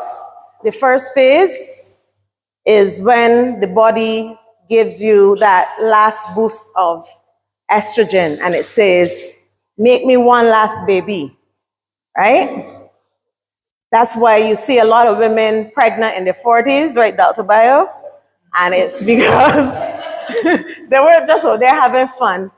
It's that increased estrogen levels in the body will cause you to have that last baby around age 40, all right? Then there is menopause. Menopause is 12 consecutive months of no cycle. And menopause is only 1 day. Yeah, you look at me funny. 1 day is that day, the anniversary of 12 complete months without a cycle. So you could be going on, right now I'm in month 6 of no cycle. But tomorrow it can come and I have to start counting all over again. All right? So it's 12 complete months, 12 consecutive months of having no bleeding. That 1 day, the anniversary of that, is your menopause day. So have a party, right? Post-menopause is the rest of your life. So basically, we're going to get into the symptoms, but what causes the symptoms of menopause? As your body starts to age, after you get that in the first stage of perimenopause, and you get that boost, and you don't use it, you know what happens? You lose it. It starts to decline. The estrogen levels in the body starts to decline because you didn't make that baby, you didn't utilize it, and the body say, hey, you're making no more babies, I'm not giving you any more estrogen. With the decline of estrogen, you get the decline of progesterone as well, and you get the decline of testosterone. Yes, women, you have testosterone in your body. It's not only a male hormone. Females also have it. So around the age of 43, you get that spike. That's when you start to look rosy. The libido is up. I call it the cougar phase. Ask me how I know. Right? It's the cougar phase. You know, you start to look for a partner who is as active as you are. If you're not married, that is. And if you're married, your husband want to know what is going on. But yes, it's that phase when you have everything is perking, but then comes the decline. And that drastic decline, as you can see, if you can see the slide, that drastic decline is what starts to cause the menopause symptoms. All right?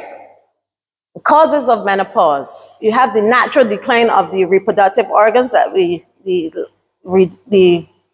decline of the estrogen and progesterone. You have primary ovarian insufficiencies, like the diseases that Dr. Bayo was talking about. Hysterectomy is also a cause of menopause. Chemotherapy and radiation therapy can also be a cause. So you don't have to be 40 or over. If you have cancer and you have radiation or chemotherapy, your body can go into menopause, all right? There's my favorite slide. Symptoms of menopause. And I suffer from the one that right at the top, brain fog. That's why I make sure I have my laptop, right? You have difficulty concentrating, dizziness, had that in March, gum problems, burning mouth, fatigue, weight gain, digestive problems, you name it, it is there. Loss of libido, vaginal dryness, irregular periods. You have those hot flashes. Anybody there with me? But raise a hand. Anybody there with me? Are you talking to myself? Okay, good. We have those hot flashes. The dry, itchy skin. Yep. Brittle nails. My hair and bald by choice. I mean, it's cute and everything. But you see, the allergies, that's the reason. Hair loss as well, but my hair didn't go because of that. It was the allergies. Mood swings, you get that. Irregular heartbeats. Breast pain as well. A lot of women run to the doctor because they think they have breast cancer. It is menopause. All right? The bloating, forever bloated. Don't care what you do, you're bloated. Stress also, and there's also incontinence. You don't want to go to the bathroom and all of a sudden you can't get there fast enough. You wet yourself. It is real, all right? So, just a little more detail on the symptoms. We have the ones that we will pick out. The key ones most people experience is that irregular period. That's one of the first signs that you're entering into your perimenopause phase. The hot flashes, and Barbados is very hot, and that don't make it any better for those of us who are getting hot flashes right now. You got sleep disorder. Sleep disorder is caused by those hot flashes as well. The nights are hot, you can't sleep, you're irritable, and the cycle continues. You have vaginal dryness. As the estrogen levels falls, the natural lubricant of the vagina is going to decrease. All right? Depression, again, chemical changes in the body, reduce estrogen, reduce progesterone, reduce testosterone. Depression is possible. Irritability, lack of sleep. You're irritable. You didn't sleep, and you probably got up and drank a cup of coffee. You're irritable. All right? Osteoporosis. Again, because of those hormone drops, you can get your bones can become brittle, and women have a high risk of developing osteoporosis during this period. Cardiovascular diseases. After menopause, the rate of heart diseases in women tend to increase. All right, so these are things you should be mindful of in the early stages of perimenopause and even before, so that you can try to start to live a lifestyle that will counteract these things. Because imagine, had I stayed 215 pounds, by the time I hit menopause, I would have been a disaster. All right? Complications again, we have the cardiovascular disease, the osteoporosis, sexual function, and the urinary incontinence. And I leave the best, my favorite one for last, the weight gain. I think that's the biggest issue women of menopause, perimenopause, and menopause age face. That, and it's all here in the tummy area, all right? When the estrogen levels decrease, the risk of cardiovascular diseases increase, okay? Your weight gain. Many women gain weight during the menopause transition and after the menopause because of a slow metabolism. Can you speed your metabolism up? Yes, you can. The tissue of the vagina and the urethra loses its elasticity during this period as well, and women can experience frequent, sudden, strong urges to urinate, followed by the involuntary loss of that urine. As I say, you can't get to the bathroom in time. You can't get your pants down, your skirt up. So sometimes, we do what we have to do. Osteoporosis as well, menopausal, postmenopausal women with osteoporosis are especially susceptible to fractures of the spine, the hips, and the wrists. Right? Sexual complications. A lot of people don't like to talk about this, but vaginal dryness is real during and after menopause. So don't be scared, pick up your lubricants, ladies. And keep it real with you. Pick them up. All right? Because if you don't, you have the discomfort, you have the bleeding, and then you don't want to be intimate with your partner. So pick it up. So my favorite, obviously I'm a fitness nutritionist as well, so I'm big on the nutrition part of in any topic, any area, nutrition is key to a healthy lifestyle, more so than exercising, all right? You can lose weight by just eating healthy, right? During menopause, perimenopause, you need to pay attention to your protein, calcium. You want to get lots of fruits and veg. You want to eat a diet that is good for heart health because you don't want the cardiovascular diseases. You also want to pay attention to vitamin D. We living in Barbados and the sun is hot, we think that we're getting adequate amounts of vitamin D, but you're not. I recommend, and it's within my scope of my certification to do so, I recommend that every woman who is going through perimenopause, menopause, postmenopause, add vitamin D to your supplements. All right? And if you are overweight going into perimenopause, I suggest a diet which is good for weight loss. So what do? We're going to cut down on the saturated fats and replace them with unsaturated fats, all right? You can have fish twice a week. You're going to include high fiber and whole grain foods in your diet. There's a lot of debate about soy, so we say use it in moderation. Watch your salt intake. Sodium adds and increases those hot flashes. Do not drink alcohol excessively. Those retard some of the receptors in the body and it causes the symptoms to be worse, okay? You want to avoid fad diets. We like those diets. Everybody vegan nowadays. It's not sustainable. All right? It's not sustainable. Your diet should be something that you can sustain. A diet for weight loss should not even be a diet, really, but it should just be a lifestyle change. You've decided that I am not eating like this anymore. That's how I lost my weight. It was a lifestyle change, not a diet. You don't do it for a certain amount of time and then you go back because then you lose those results that you got while you were doing it. So you want to stay consistent with what you do, and what you're doing should always be sustainable. You want to decrease the amount of food and drink that you're consuming that are high in fat and sugar. So you also want to cut down on those sugars. You're going to eat plenty of fruits and vegetables. At least 5 days a week, you should have your fruits and veg. And I recommend organic because I have another presentation I do on nutrition where I tell people every healthy food does not relate to healthy eating. You need me to say that again?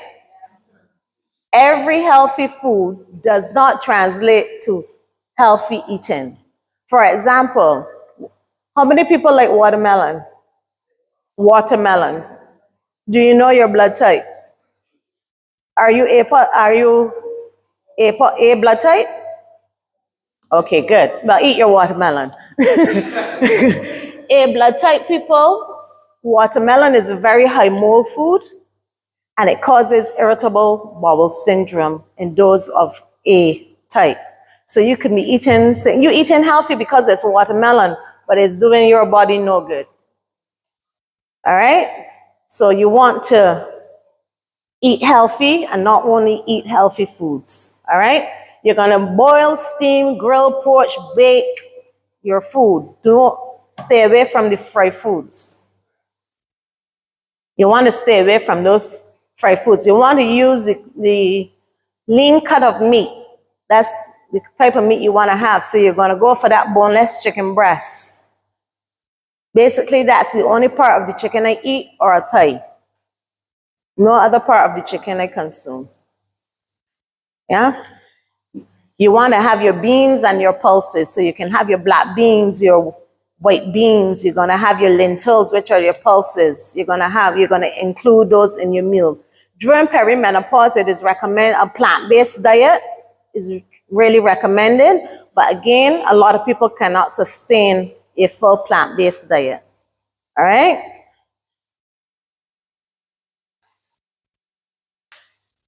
Read your nutrition labels. I do not put anything in my mouth unless I read the back of that label. And I have a friend in the back who's staying with me, and every time she picks up something, put it down. I am the food police, yes. Put it down. It hasn't too much sodium. It's not going to do your body any good. Read your nutrition labels. When you are aware of the amount of junk you're putting into your body, you're not going to put it in, trust me. I saw a pack of plantain chips in the supermarket. You know how now they like to arrange the things in the supermarket, what is healthy and what is not. They have them arranged. Well, this one was in the healthy section. And I picked up the pack of plantain chips, and it was 450 calories. My lunch is 450 calories. So if I ate that pack of plantain chips,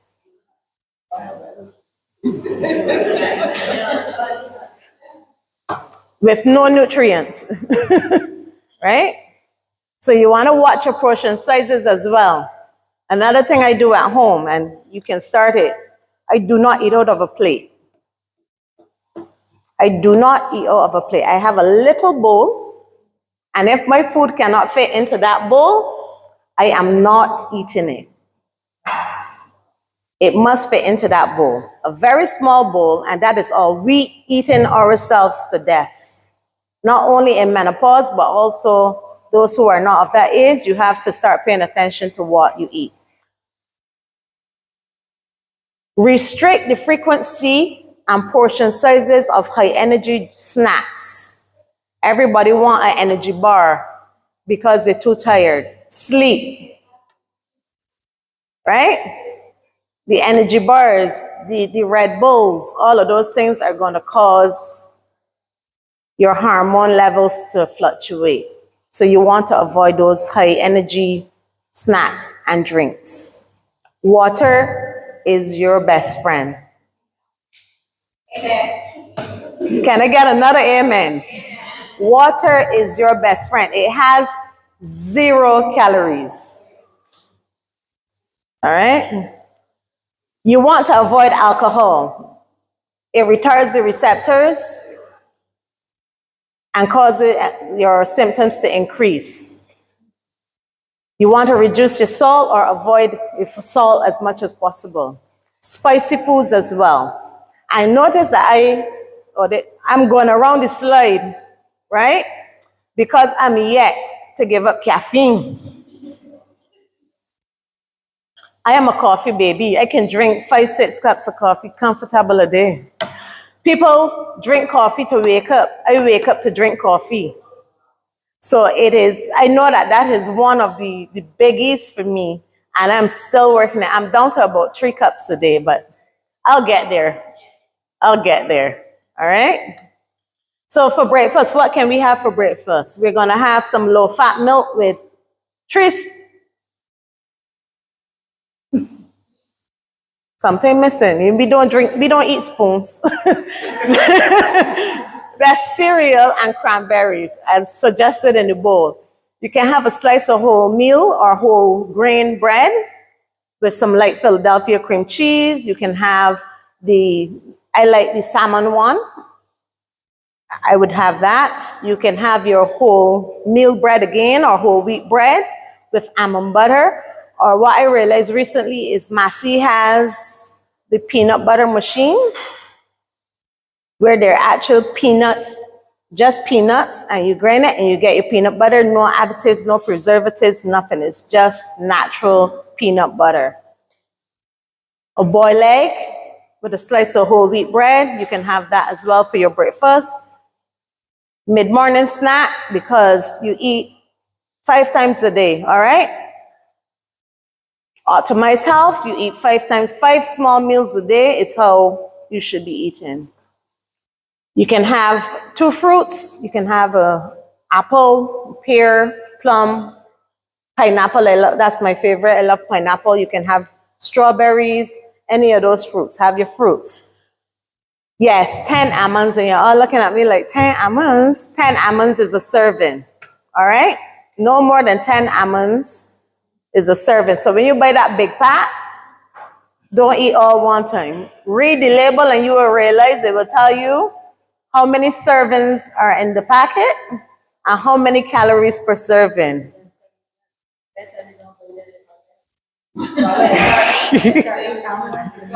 You can have 2 to 3 wholemeal biscuits with no sugar as your mid-morning, I call it mid-morning snack. Lunch and dinner, you can have vegetables, cooked or not. I prefer them raw. You can have that with a spoon of linseed oil or olive oil. Again, try to stay away from that soybean oil and that vegetable oil, all right? You can roast your fish, your meats, you can have chicken, you get your legumes in, you can do the cooked vegetables twice a week. You can have the whole wheat pasta. And once you read your labels, you will know which ones having flour and which ones, the ones that taste bad, those are the ones that don't have any flour, all right? And you can have some yogurts, this is lunch, sorry. You can have a small piece of low-fat cheese with your lunch or dinner. So those are your options for lunch or dinner. Leisha is giving me the finger. That means she ate something that was not on her meal plan. Oh, okay. Evening, again, you can have you can have fruit. Again, you can look at those almonds. You can have a piece of black chocolate. And when I said dark chocolate, black chocolate, the one that bitter, that one, not the Cadbury fruit and nut, not the Snicker. Shake your head, yes, not those ones. You want that Hershey dark chocolate that tastes horrible. But some people acquire a taste for it, right? So we're going to come into we have to make some lifestyle changes. If you smoke, you need to refrain from smoking. Again, it causes the symptoms to be worse. And we know that has other complications as well. Wear layered clothing. And you may wonder, in Barbados, layered clothing, I'm layered.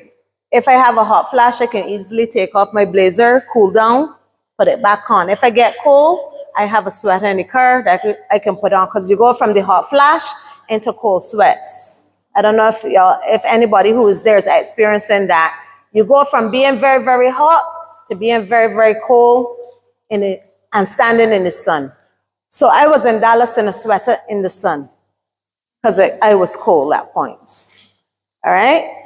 Treat the vaginal dryness. Call Dr. Bayo. That's out of my scope. Call him. Exercise, you call me now. All right? So you're going to start to exercise. You're going to start an exercise program. Whether you do it on your own, whether you enlist the help of a certified trainer. And no, I said certified because there are a lot of people out there training who are not certified and they're causing more injury and harm than good. So ensure that just like how you're going to check your doctor before you go to him, check your personal trainer before you go to them. Make sure that whoever class you're attending, that the person is trained to do what they're doing. All right? You want to focus on reducing your body fat during perimenopause and menopause. And the reason for this is estrogen is formed in fat cells. So the more body fat a woman has, the more estrogen her body will tend to produce. Do you need estrogen after your baby making years? No. The ovaries is the only organ. I heard Dr. Bayo and I heard Lisha and Katrina speak. And those of us who still have our ovaries, it's the one organ in our body that will fail you. It will fail. The purpose for it is to make the babies, and after we finish making those babies, we don't need it. It will fail. So you don't want your body to be producing high levels of estrogen after menopause, because that's what leads now to feminine cancers. So you get breast cancer, you get same ovarian cancer, and that is caused by high levels of estrogen after your baby making years. All right? So I know a lot of women will tend to have, the symptoms are so bad, they opt for the hormone therapy, but I don't know if they're told the side effects and the risks associated with it, but it is usually cancer. All right? So as much as if it is that severe and you have to do it, you have to do it. But if you can make certain lifestyle changes, exercise, eat healthy, okay, you will stand a better chance of navigating the transition of menopause than if you go on those hormone treatments. I don't subscribe to them at all. If I am not taking the high blood pressure medication, there is no way that I'm taking that. All right? Your exercise should consist of stretching, and you want to stretch. This improves flexibility and joint mobility to reduce the risk of injury. Remember I said as the hormone levels drop, women are at higher risk for osteoporosis and stuff like that. So you want to make sure that you exercise, you stretch, that you can go down and touch your toes and get back up without the crink, crank, crink, crack, crack. Yeah, you want to be able to do that. Right? Pelvic floor exercises helps with the incontinence. So you want to practice doing that at least, I would say, 3 times a week. For me, I use a yoni egg. I don't know if how many people are familiar with it, but your yoni egg has tremendous benefits. Look it up, do your research, get yourself one, start to do those Kegel exercises. All right? At least 150 minutes of moderate to intense aerobic activity weekly, plus muscle strengthening activity 2 or more days a week. It is crucial because as the estrogen declines, progesterone declines, testosterone declines, you start to lose your muscle mass. So you want to increase that muscle mass to help protect your skeleton, all right? So you want to ensure you're doing some strength training. It's not just to look good and got buff arms and stuff, but it's actually now required by your body to build that muscle, reduce the fat and increase your muscle mass. You can do 75 minutes a week of vigorous intensity aerobic exercise. So for me, that's Kangoo. It's one of the highest forms of aerobic exercise. You can burn 1,200 calories in a 45-minute class. That's how intense, well, that's Kangoo Power. That's how intense it is. So you want to find something that you can do that is very intense. All right? So now that you have this knowledge and I compact it to fit into the 20 minutes, let's pause, ladies. Thank you very much.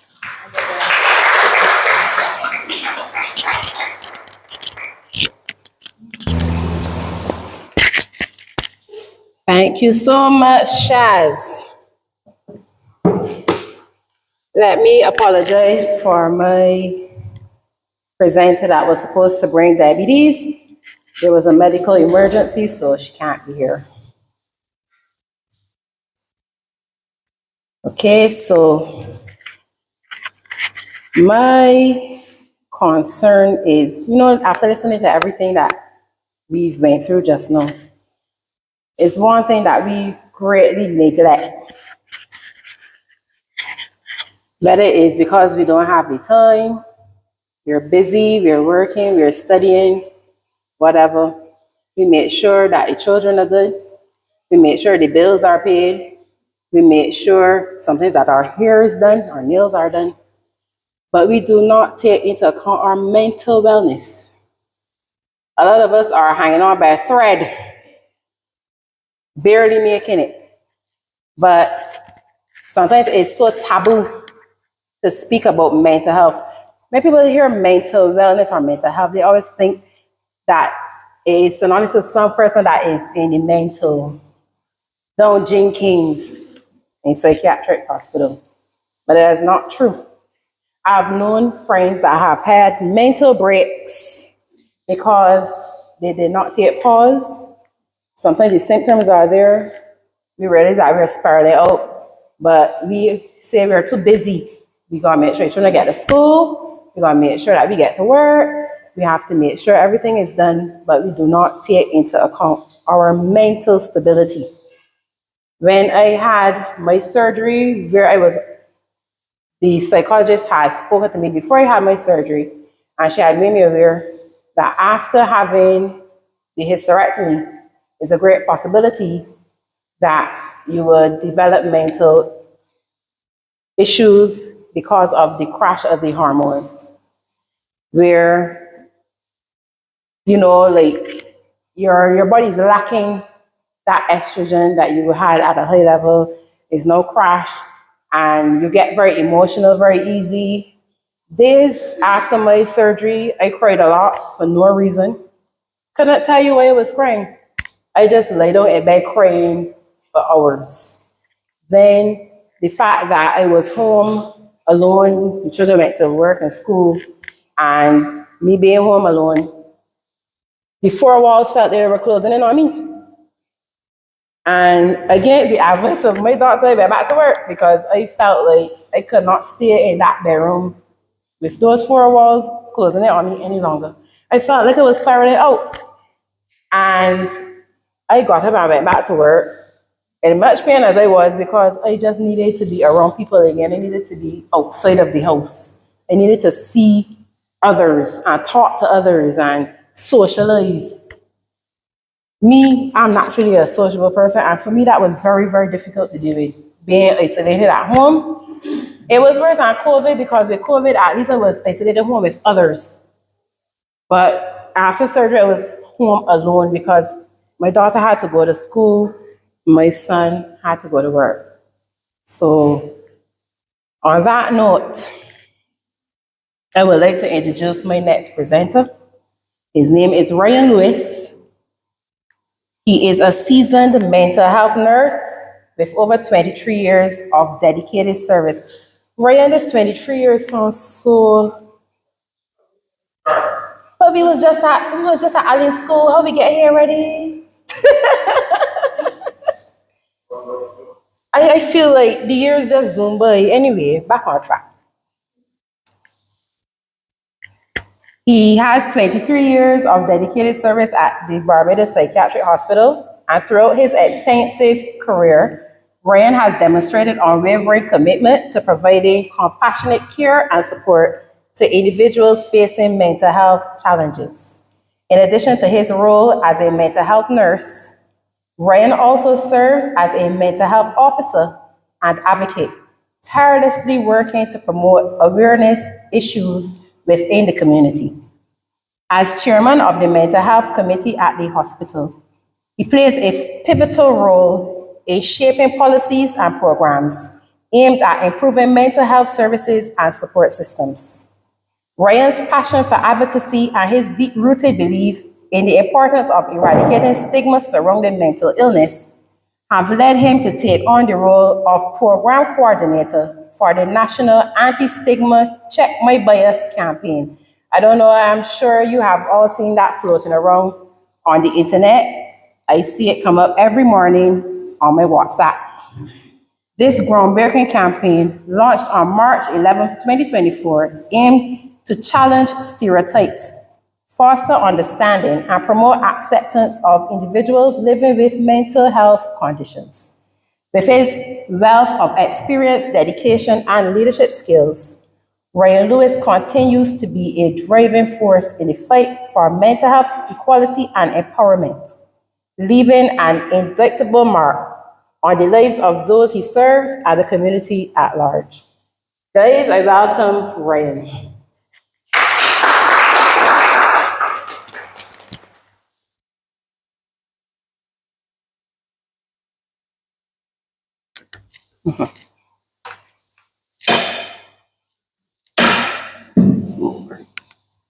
Again, a hug.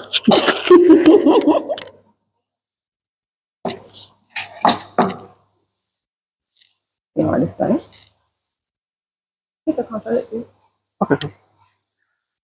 Good evening, everybody.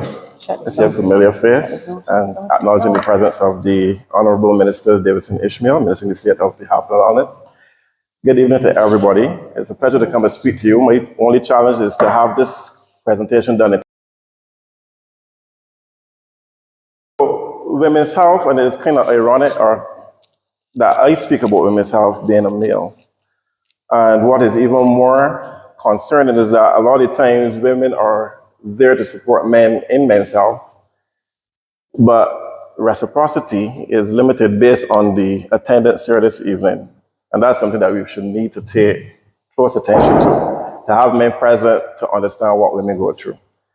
So women's gynecological health goes beyond physical symptoms. So conditions like endometriosis and polycystic ovary syndrome, they have significant mental health impacts. So once you're experiencing pain, go through periods of infertility or hormone imbalances, these can lead to mental health conditions such as anxiety, depression, and as my dear colleague just spoke about, isolation. And when you feel alone as if nobody don't understand you, or if you're having a pain that irrespective of what you try to get this pain lessened in the first instance, does not go away, other intrusive thought starts to permeate you. You ever experienced that, any of the ladies? No? This sounds very shy. Never experienced it? No? Okay. So women with these conditions can experience also stigma. So imagine being of childbearing age and everybody that you would have grown up with in the neighborhood having a child, and then always comes the question, especially in a Bajan way, you know, getting the children, what's going on, not understanding what your body is already going through. And sometimes we speak culturally in a way that can construe that we don't want to understand, or that it kind of rough around the edges, but culturally that's how we are, and although the intent may not be that, the sentiment and the reception of what is said, it still occurs. So just to briefly go through, endometriosis is when the tissue similar to the uterine lining grows outside the uterus. And this can affect the ovaries, the fallopian tubes, and the pelvic tissues.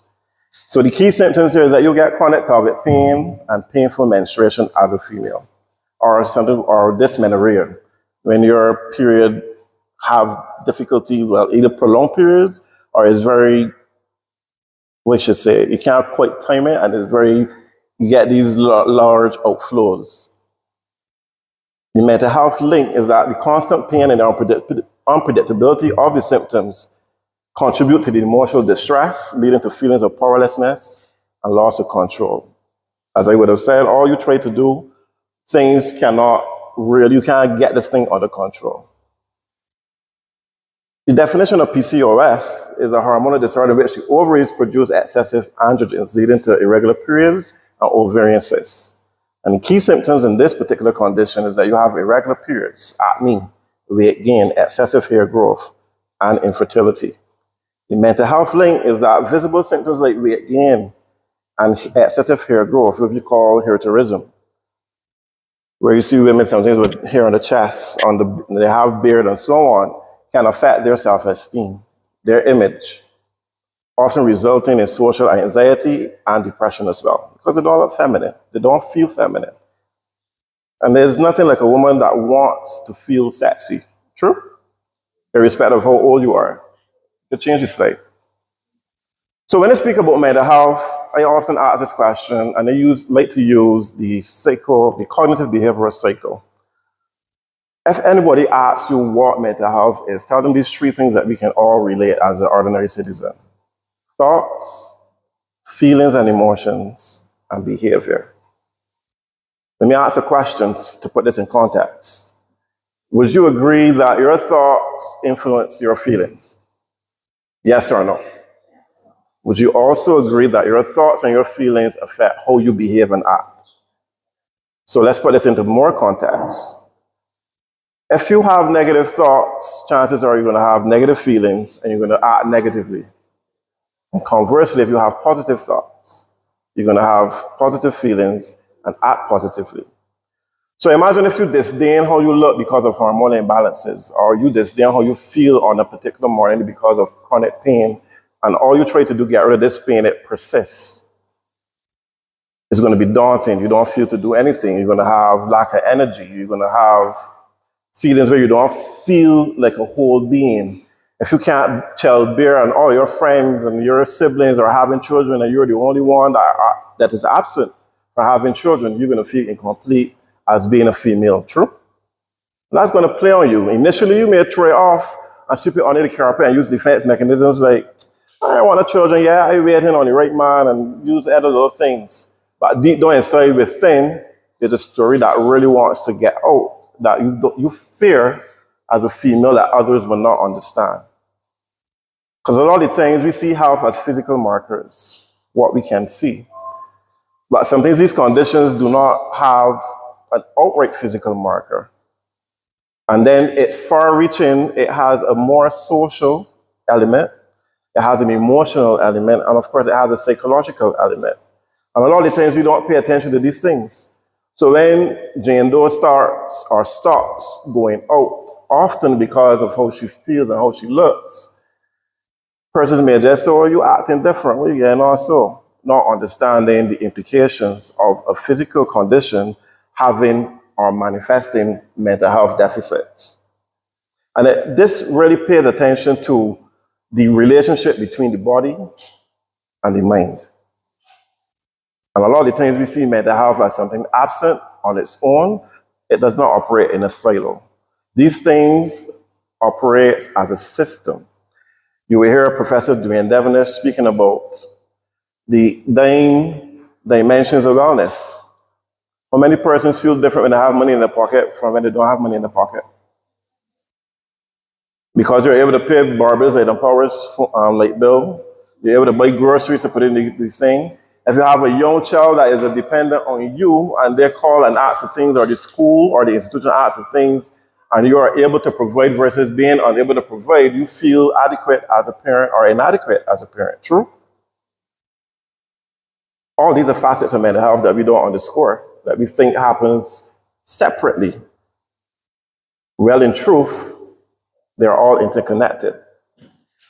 So when we have negative thoughts, I can't function like a normal person, I feel like a burden. This leads to doubt and anxiety. And persons will have emotions such as frustration, sadness, hopelessness, and their responses can be intense and long-lasting. Their responses like isolation, withdrawal, loss of motivation, refusal to seek help. And then this extends into the work environment. And next month we begin Mental Health Month, and the theme is mental health in the workplace. How many person takes their whole self to work? I'll ask that question again. How many persons take their whole self to work? When I was growing up, as a young lad starting at age 17 in the public service, I was often told, don't bring your problems in, leave them at the gate. We're saying now in 2024 that we want to deal with you as a whole person because we realize that you're also a mother, you're an aunt, you're a daughter, you're a sister, you're a brother, you're a wife, you're a husband. You are another part. There's another part of you.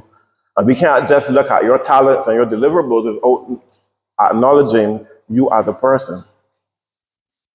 Imagine having to care or going through pain and they expect you to still be as productive as if you were in absence of pain, or to compare you with somebody else that is not going through what you are going through physically, psychologically, socially, financially, spiritually, culturally. Leading the anti-stigma campaign has grown to my recognition even more so than I had imagined before it started, is that we recognize persons by their weaknesses and judge persons by their weaknesses, their differences, as opposed to their strengths. We look on the internet, we see the comment section. What do persons lament on? When you fall down, and that becomes persons' muses and entertainment, as opposed to when you do good. The other extrapolation, if you want to take an analogy from social media, is that sometimes you'll find that when you do good, you will get more views than you will get likes. Is that people will still be peeping at you and see what you're doing, as opposed to saying, good job, I appreciate what you have done. Other negative thoughts could be, I'm not fulfilling my role as a woman. And this can lead to, again, doubt and anxiety. Persons can have guilt, shame, and grief. And as well, this can remind them of pregnancy, especially you want to get pregnant with your partner. And you can walk around or be on the bus and see everybody being a family except you. Persons will have conversations and speak about their child, and they're taking their children to school meets and swim meets and practices and violin lessons and so on, but you can't join in that conversation. Maybe you're lucky if your closest relation is having or being a godmother, and these things can have an effect on you.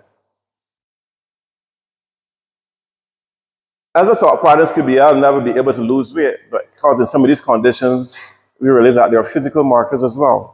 Changes in your weight, changes in your appearance. Sometimes persons feel that they look unattractive.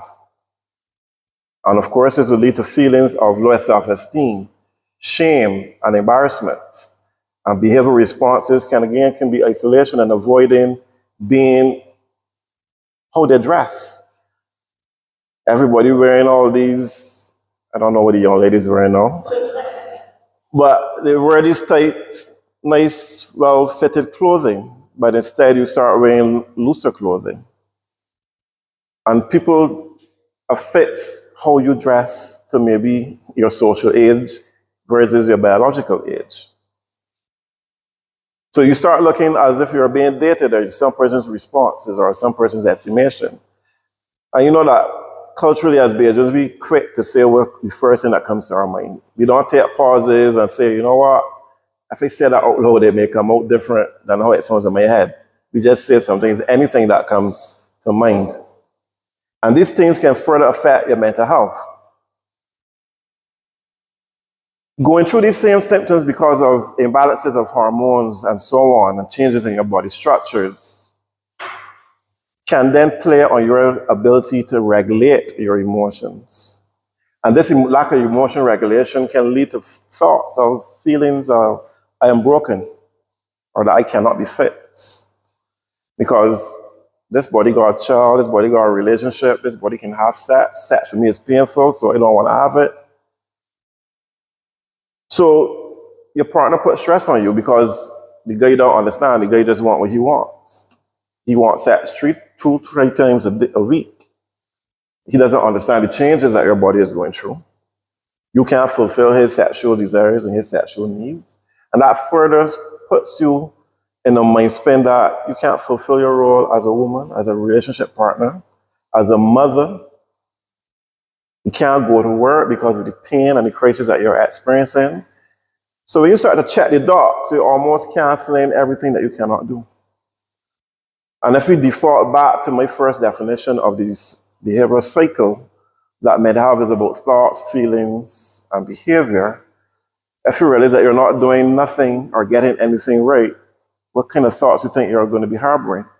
Positive or negative thoughts? So then you're going to start harboring negative feelings and start doing negative things. And these negative things can go all the way up, God forbid, all the way up to having intrusive thoughts of suicidal ideations. So when somebody have, and this month, September is now closing, was Suicide Prevention Month, and September 10th, we commemorated not the International Suicide Prevention Day under the theme, start the conversation, change the narrative. But ladies, are you having a conversation? Thankfully for Alicia and her group for having this conversation today, but prior to the day, are you having a conversation with yourselves? Are you having a support group to help one another and share experiences and understand that there's strength in being vulnerable and you don't have to hide and keep your story locked away? If you know the wise words of Maya Angelou, is that there is a story that is very deep within everybody that wants to get out. And there's no greater pain when you restrict that same story inside of you. So some coping strategies to deal with what we just spoke about is there are therapists that you can have at the psychiatric hospital or mental health care providers, psychologists that can take you through psychological therapy such as CBT. And what this basically is cognitive reconstructing. So if you're having negative thoughts, we take you through procedures and steps to change those negative thought patterns into more positive ones. Focus on things that you get right, as opposed to what you're getting wrong. There are other things that you can go through. The person that spoke before me spoke about exercise. How many persons in here actually do actively exercise? And I mean sprint like Shelley Ann Fraser Price, but do things that is within your physical limits. And start to sometimes even push that boundary little bit by little bit. It's not beyond you. Encourage persons to see and challenge negative thoughts associated with their condition. Instead of saying that I am useless because of my pain, they can replace that to say that I imagine a difficult condition that is beyond them. And that takes strength. Behavioral action can engage in activities that when pain or symptoms persist. So you can schedule activities like meeting friends and going for a walk, and you can see the benefits of these distractions. We have some of the most beautiful beaches in the world, not just Barbados, but the world. It's very calming. We have some of the most beautiful sunsets. How many times do we actually take a pause and enjoy some of these beauties that already exist in our island? Mindfulness and relaxation. Anybody know what mindfulness is? Okay, so mindfulness is actually being in the present. And if we stop talking, it's going to be a quiet. And I want any three persons to tell me what they hear in this silence.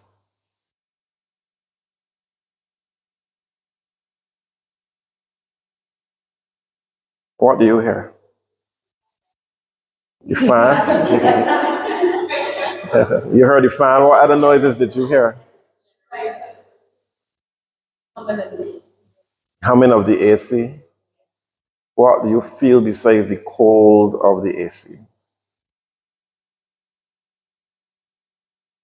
Anybody can hear their heart beating? And that's being in tune with your external environment and being also in tune with your internal environment. And it goes beyond that. It's also seeing causation and impact of how what is external impacts you internally and vice versa. We exist in this environment, but sometimes we go through from point to point, not acknowledging what else is in existence, what else is in affecting us. The violence that is going on and the contagion.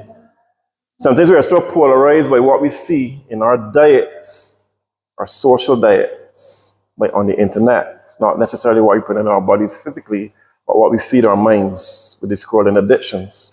That sometimes what would have been a casual turn of events can end up being catastrophic.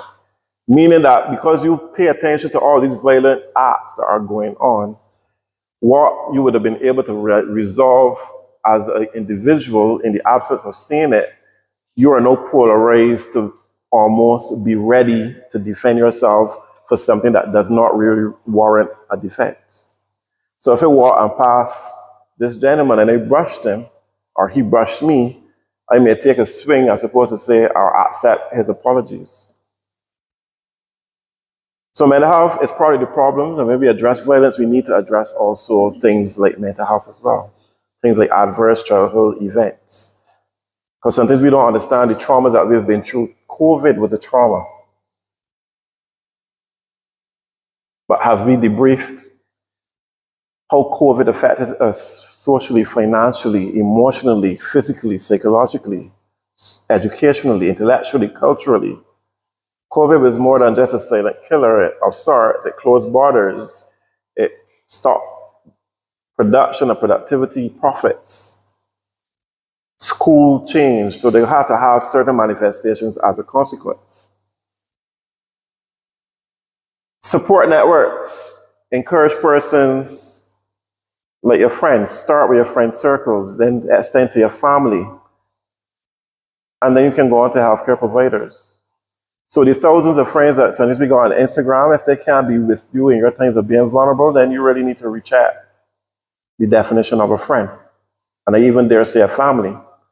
Some of us are relatives by blood, but are we family? Are we closely knit? So the key conclusion and takeaways is that endometriosis and PCOS are not just physical, but they have profound effects on your mental health, shaping the way that how you feel, you think, and how you behave. And this cognitive behavioral cycle explains how negative thoughts and emotions can stem from physical symptoms, and how addressing those thoughts through therapy and coping strategies can improve mental well-being, and treating both in the mind and the body is crucial for improving the quality of life. So ladies and gentlemen, I hope my takeaways in this short condensed period was valuable to you, and I do wish you an enjoyable evening.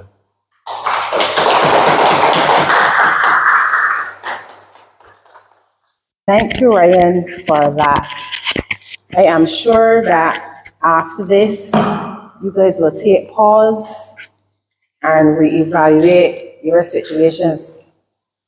You are never too young or too old to sit down and have a conversation with yourself to see where you are at this particular point in life and to help you help you. You know, sometimes we help others, but we don't help ourselves. So that is my takeaway. Ryan, thank you so much.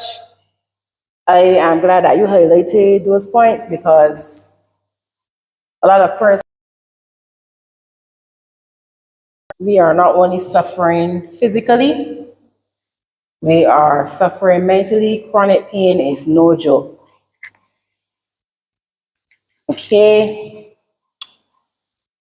As I was planning this session and I envisioned all the things that I wanted to empower women with, you know, sometimes, like we spoke about the period poverty. We also have to take into account that should some of us find ourselves in a situation, we really don't know the correct channels that we can go to get help. You know, there's mental support. We have persons like our doctors that we can talk to if we have a physical issue.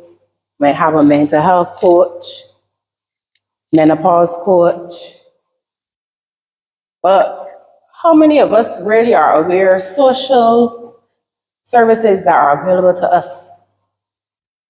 I surely do not. And I guess it's because I never really had to rely on a social service, but I'm sure that there are many persons in the community that have need for these such services but don't know how to obtain them. So my next presenter is going to walk us through those available services here, I would have met Sharon Rose Giddens at UE. When I first went into UE, my passion was to be a social worker. And I had applied to do social work. But that year that I applied, because they were doing intakes every 2 years, and that year was not the intake year, but they didn't turn me back. They put me to do social sciences, where I would pick 3 social sciences and go on from there. I eventually picked sociology and psychology because I realized, well, if I can't do the social work, at least if I do psychology, I can help counsel people and those things. And that was my passion, to always work within that field. But life guided me down a road that I don't even know how I got here. No, I am in business and I don't even know when it happened. But just to show somebody where you end is not where you started. But you don't forget your roots, you don't forget where you came from. And that's why I'm still out here working tirelessly to help other women that are suffering what I'm going through or went through. Because the journey is not over for me, I still going through my thing, but I am taking pause long enough to help others because I know how important that support system is. So, Sharon Rose Giddens, 54-year-old, was born in the beautiful summer month of July, and she's a former registered nurse. From 1990, she joined the welfare department in 1999, and she holds a bachelor's of sociology, a diploma, certificate of human resources, master of educational psychology, and a master of social work, administration, and management. To accomplish her MED, psychology, her dissertation examined the application of learning theories to life of a perpetrator of domestic violence. As a result of this focus, she has presented to various organizations and conferences in Barbados and Jamaica on the understanding the perpetrator of domestic violence. From her list of memorable life achievements of service are being a part-time lecturer at UE, Master of Social Work, internship at PAHO, assigned to the projects of safe hospitals and roadmaps of human resources in health. She's a recipient of the Welfare Department Staff Award for going beyond the call of duty. And she is presently the president of the Barbados Association of Professional Social Workers. And she also facilitated on the partner on Barbados COVID-19 mental health psychosocial first aid response. She's a founding member and trustee on the Faith Marshall Harris Sandy Lane Charitable Trust Child Helpline and a member of the Barbados Social Justice Committee. She has been awarded the Resilient Awards ceremony from 2022 to 2024 for vulnerable children who fought against the odds and earned a place in the secondary school. Some of them became students on the honor roll. And she is a recipient of the Barbados Humanitarian Award 2022 for work done with COVID-19. Mrs. Giddens is married to one. Wait, hold on. Ma'am. Anyway, I ain't gonna touch on that. And she has 2 adult sons and 1 grandson. Her personal philosophy is, what I am is God's gift to me, and what I make of myself in service is my gift to God. Her life goal is to write the book Milestones of a Perpetrator and to help curb the issues of domestic violence in Barbados. Ladies and gentlemen, I bring to you Sharon Rose Giddens.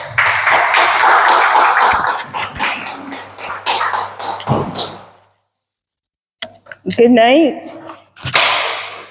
And this is a stand-up presentation. So everybody in this space who's been sitting for 3-4 hours, because we drove here, it's been 3 hours. Stand up, and I'm not taking 20 minutes.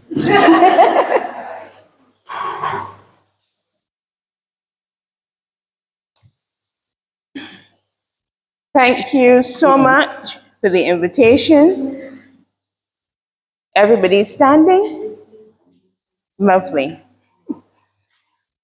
As I present on the social services, I want us to be aware that there's the amalgamation in progress or in the pipeline. So what I share here, let's say maybe later in the year, may be adjusted slightly as we push to amalgamate 4 of our social work agencies under one government. Yes? And given the presentations that have been shared, I think it's only fitting to share with you social services as relates to health, as relates to that woman who may be having mental challenges, that woman who may be dealing with menopause, that woman who really and truly, because of health, may be unemployed, feeling somewhat helpless in terms of what is out there for them. So in relation to health, our application form is also online. It's also available in its physical form. So anybody who needs a service from us, that's the first step. Okay, the application form. So you're feeling, okay, what is out there for me? Is there anything out there for me? Then really and truly, let's start with the application form. Such women can be disabled. Such women, as I said, in terms of feeling ill health, whether it is hypertension, anything, as we've discussed this evening. So we have 2 categories, really, that particular person will fall, and we can give a cash grant, which is a financial grant, and we could also give a food grant. So as we check our labels, and we make sure to buy the right stuff, then the department also offers cash grants for that. So you have a cash grant, and you also have a food grant. A woman who's going through mental health issues as well, we request a medical form. So the doctor is the one who certifies that this person has a disease that renders them unable to work, and also recommends them for the help, okay? So once it's completed by the doctor, then the social worker does the assessment, go through some questions. Basically, a decision then is made and a recommendation is made to the senior. Now, we care a lot about our women, all right? Not that we don't care about the men. But usually, most of our applications are coming from women. And in terms of our food vouchers, there's a special, the highest voucher that a person can receive, which is $300 a month, usually goes to our women, all right? We consider a woman in terms of the breastfeeding mother, having a child who is under the age of 3, and also in terms of her toiletries. So in essence, when you think of social services, I want you also to remember that we are giving to our women quite a bit, and quite a bit as relates to the dependents. And although I say quite a bit, it's not for persons to stay on welfare. The idea is that we want to help you. We don't want you to be thinking that you're in this and unable to explore, have monies to go for the bus or anything else. It's just really and truly giving a little bit. So as I close, and as I promise you, my presentation will be short, and I do recognize very much in this space that we also need to take care of our mental health even as we are here. There are 2 main complaints that we will receive. Such complaints is the length of time it takes to process the applications. Yes, it has taken quite a bit of time, and not that it's intentional, but I think if we can imagine few staff dealing with a sea of applications. And since COVID, as you have heard, those applications have quadrupled. So it does take some time. The other complaint that we usually hear is that it's never enough. And as I said, it can never be enough because really and truly we want you to be able to work on what your strengths are, and let's put you to a point in which that can also happen. And just one last aspect in terms of bills, we also assist with bill payments. So if we assist with light, water, at this present time, we also assist with burial assistance. We give quite a bit.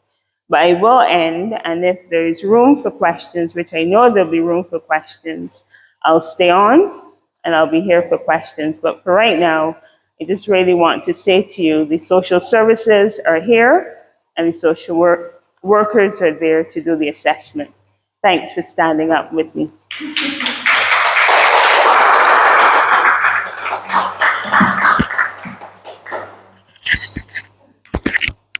Thank you so much for that. I hope that persons know, but I know. If I find myself in any type of issue, what resources are available to me. I'm very grateful for that. Grateful for you coming out and letting persons know what we can expect in terms of assistance. We are coming to a close. We are wrapping up. And what empowerment session would you have if you don't further enable persons to be self-sufficient because you have your social services? As Sharon Rose told you, you don't go on social welfare to stay there. It's an empowerment tool to help you to get to your next step, to get back on your feet. So I thought, what better way to also help is to introduce a financial aspect to it. Teach persons how to budget, teach persons how to invest, those type of things. So I reached out to my two beautiful friends here and asked them if they would be willing to come speak to you on those aspects. Don't ask me because I don't like numbers. Don't ask me. So presenting to you tonight, I have Mistress Michelle T. Fiddle Award, and she's a Life Underwriter Training Council Fellow. Insurance Sales Executive is her area of expertise. With a distinguished 21-year career in the insurance industry, Michelle has established herself as a seasoned professional known for her expertise, dedication, and exceptional relationship building skills. She has a proven track record of providing tailored insurance solutions that meet the unique needs of her clients. I can attest to that because she signed me up. Alongside her impressive career, Misa is also a certified massage therapist. I don't know if you guys are seeing the trend here. The presenters tonight are so multifaceted. They're not only stuck in this one career that they're presenting to you. Pay attention. There are so many branches to these ladies and gentlemen that presented today. It's quite awesome as I read. I mean, I'm in awe of each person that I read about you for tonight. Guys, I just want you to know that. I am in awe of every single person that I read about you for tonight because it shows me, because some of us on the panel are sufferers of endo and PCOS and those such things. And it is really enlightening to see that some of these women were still able to go ahead and do so much with their time and their efforts despite suffering, you know? So it's really awesome. Michelle is also a certified massage therapist, blending her knowledge of wellness with her professional life to offer a holistic approach to well-being. She has been happily married for 29 years and is a proud mother of 2 adult children, 32 and 27. Her family joyfully expanded with the arrival of her 2-year-old grandson, who brings endless delight to her life. Outside of her professional and family commitments, Michelle is passionate about maintaining a balanced lifestyle, integrating her skills in insurance with her commitment to health and wellness. Her diverse background and dedication to both her career and personal life make her a dynamic and well-rounded individual. Well-rounded indeed. I also Introduce Janice also at this point because they're presenting together. Janice is a sales executive, and she's also a seasoned executive with 19 years of experience in her sales industry. At 58, Janice has honed her expertise in creating and executing sales strategies that drive significant growth and exceed organizational goals. Janice earned her Bachelor's of Arts degree from the University of the West Indies, a foundation that has enriched her professional journey with a global perspective and a keen understanding of diverse markets. Her extensive career is marked by a track record of success in client acquisition, relationship management, and strategic planning. In addition to her professional accomplishments, Janice is a dedicated mother of 21-year-old daughter Aaliyah. Balancing her career and professional life with grace, Janice values the importance of family and personal growth. Outside of work, Janice has a passion for making jewelry, a hobby that allows her to express her creativity and attention to detail. This artistic pursuit reflects her commitment to excellence and her ability to see beauty in the details. Janice continues to be a driving force in the sales industry, leveraging her extensive experience and creative insights to deliver exceptional results and fostering lasting client relationships. Ladies and gentlemen, please welcome Michelle and Janice.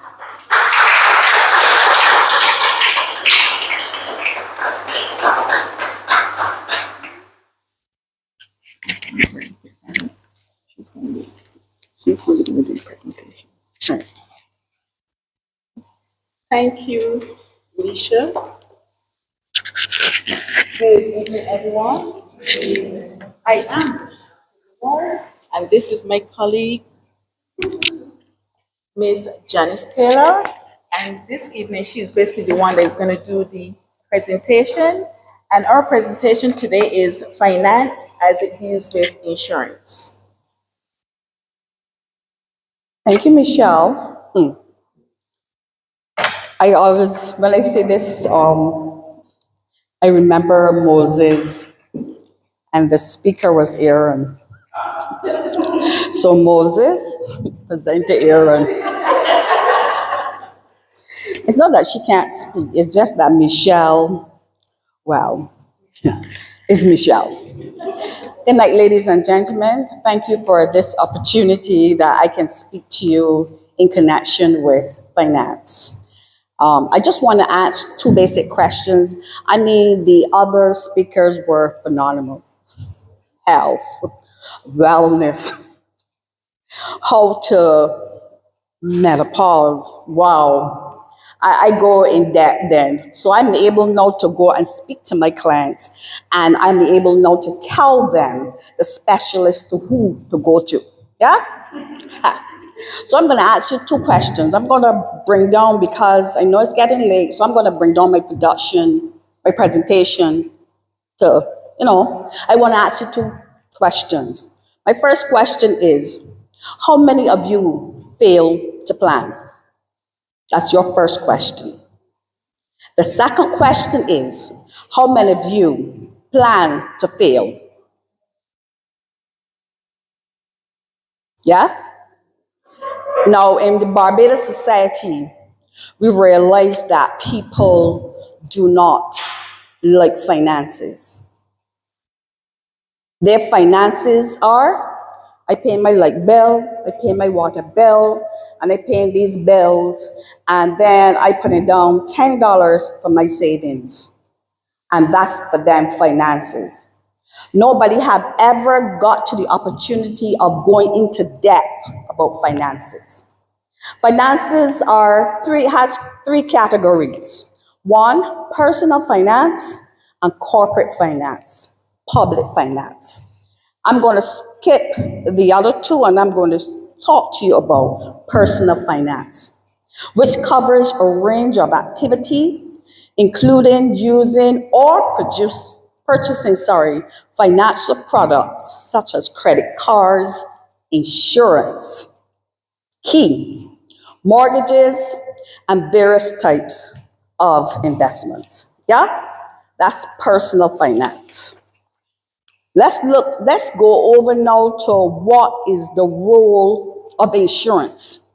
Because myself and Michelle, hey, we ain't gonna come and fool you guys that we are any financial gurus. We sell insurance. And I know a lot of persons run when they hear insurance. I'm here to tell you, do not run. Insurance acts as a vehicle for you to gain wealth. I know a lot of people saying, huh? Well, you can question me after about that. The role of the insurance in financial planning: 1, risk management; 2, financial security; and 3, investment opportunity. Risk management.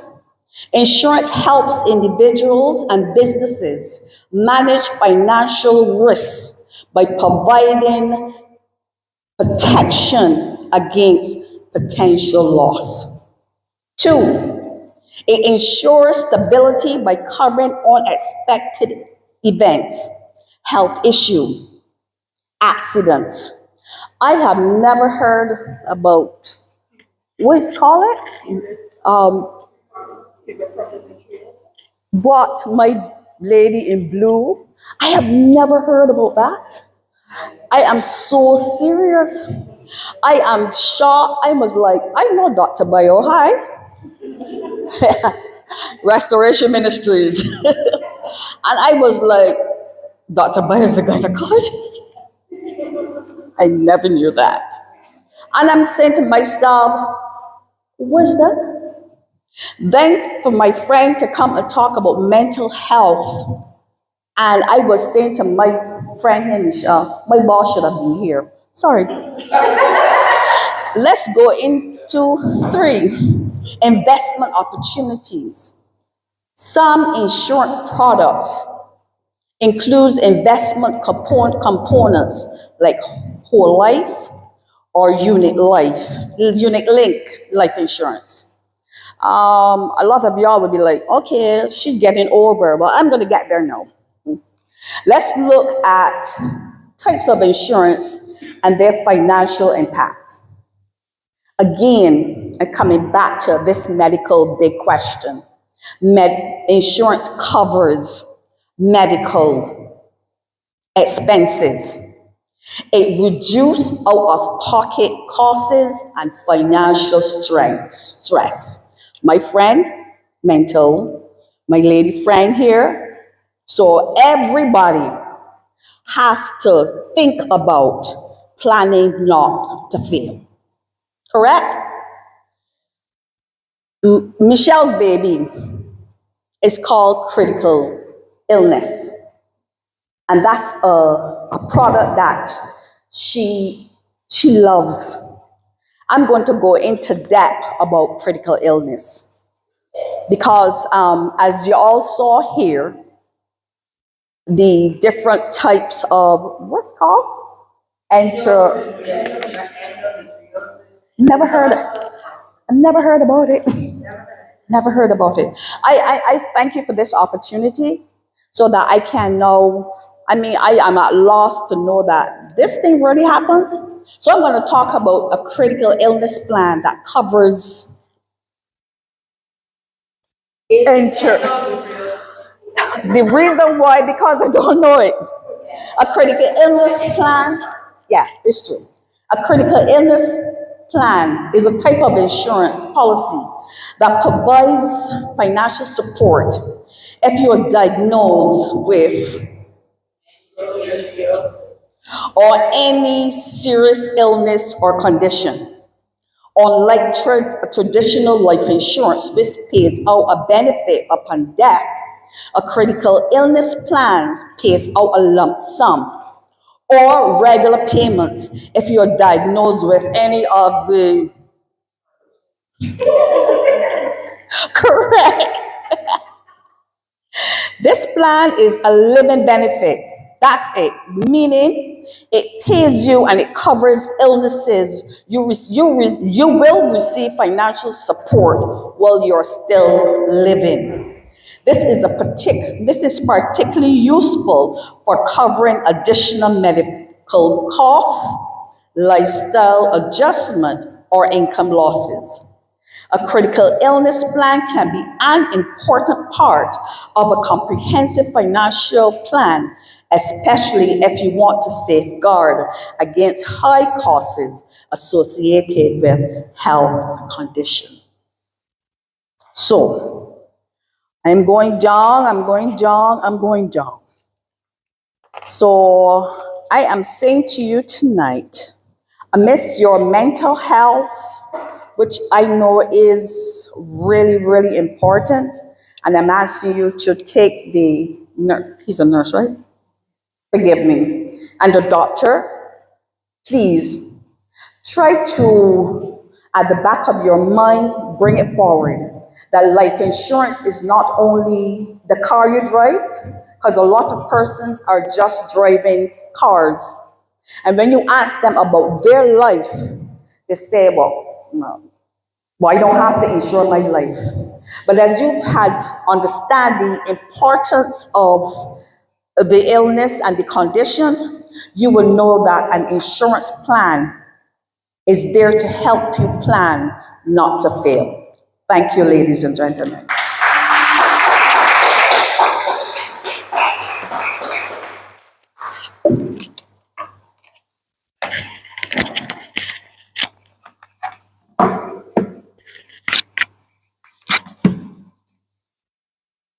Thank you very much, ladies. So for all of us suffering now, we know there is a plan, a critical plan that we can still get assistance, another form of assistance outside of the social services if we are in need of that assistance. I will now have all the panelists back to the table, please. If you guys have any questions, you can ask the panelists at this point.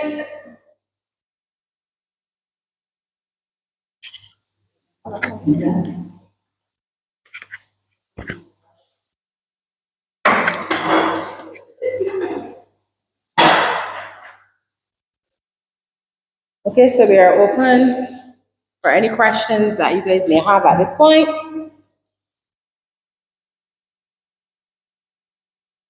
Let me see if we have any question online.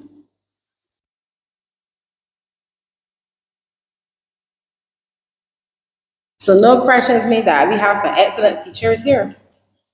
Y'all would agree? But I am very, very grateful to you all for coming out tonight and speaking to all. We have persons online throughout the whole presentation. And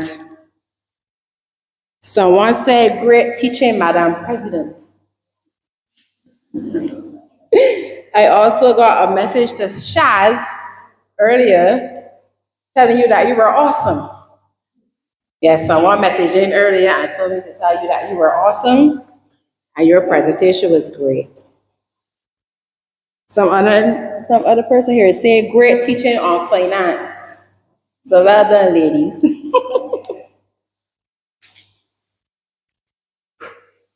So just wait a few more minutes and see if, so you all don't have anything to ask my panelists? Nothing at all.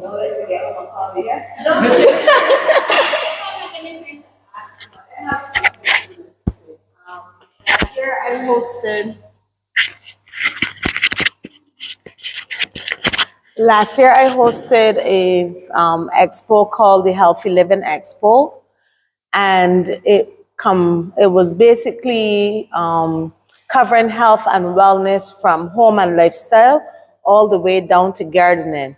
And the next expo is going to be held next year. It was held last year, September 2nd to 3rd. And sitting here and hearing the other presenters as well, we did not have endometriosis or PCOS as part of the presentation, but definitely next year I would like to have Katrina, you and your team on board for that. Dr. Bayo, I'll be coming at you as well. Minister Ishmael, head down. You'll be hearing from me. Right? And Ryan as well, because we covered mental health, we covered everything in that expo. So today, sitting here today was like a little snippets of what we had last year. We had 37 exhibitors, and we had 2 full days of workshops and talks just like this. So you guys can look out for that. Just continuing to push the health and wellness message. And like the minister said when he spoke earlier this evening, I'm a big advocate for health and wellness, having come from a place of unhealthiness and not the QEH. I want to get you before you get there. All right. So I'm in total support, and thank you, Leisha, for reaching out. And you know, I'm looking for, I don't know about y'all, but I'm so excited about her transition. I'm so excited. I can't wait to see her when she's finished, when I'm finished with her. So thank you guys very much. I want to say this evening was exceptional. And if we really take a look at the presenters this evening and the uniqueness of everything, right? If you look at the uniqueness of everybody's presentation and what they had to offer, if you really sit back and analyze everything, even though we are in different capacities, every presentation tied into the next one. And I think that as a society that we need to collaborate more. A lot of persons feel that if they collaborate with other entities, it takes away from their outlook or what they have to offer. But I think that when we collaborate, the message is stronger, and then you get to see a lot of small things that may be major or that can enhance what you are offering as an individual. But collectively, I think that this is something that is going to be impactful. And today was just the start of the outreach. We're actually looking to do it in every community because we want to get one person at a time. And if we can save or impact one person, regardless in whatever capacity it is, especially now where there's a lot of mental health issues in society because we don't want to talk about the issues we're having, we don't want to talk about the problems, and then it becomes overwhelming, and then, you know, you can't cope. So I really want to say thanks so much for everybody that came out and was part of the panel this evening. And all I would say, or all I would end with is, in order to get educated, you have to be willing to have an open mindset. Thank you. I have a question to Dr. Bayo. You can hold the microphone. Oh, you don't gonna read? Okay. I have a question online for you. If I had a full hysterectomy, can I still have menopause symptoms? The answer is yes. All right. The hormones that determine when you go through menopause come from your ovaries. But by detaching your uterus in order to remove it, which is what a hysterectomy is, you compromise the blood supply to the ovaries. And it's been actually researched. Research has shown that you cut down on your age of menopause by 2 to 4 years. So if you were going to go through menopause at 51, as we heard earlier, you could go through it at 46 because you had a hysterectomy. Okay.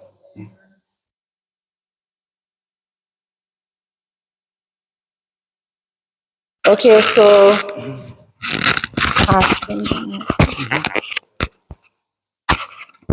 okay, this one,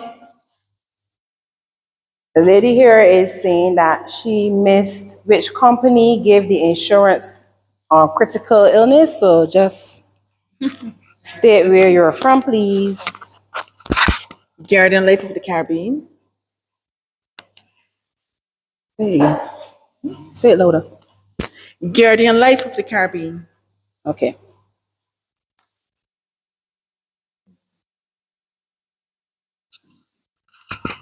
Okay, someone here wants me to tell you guys, very enlightening session. A big thank you all to the presenters that shared. Okay. Okay, we have Ryan here.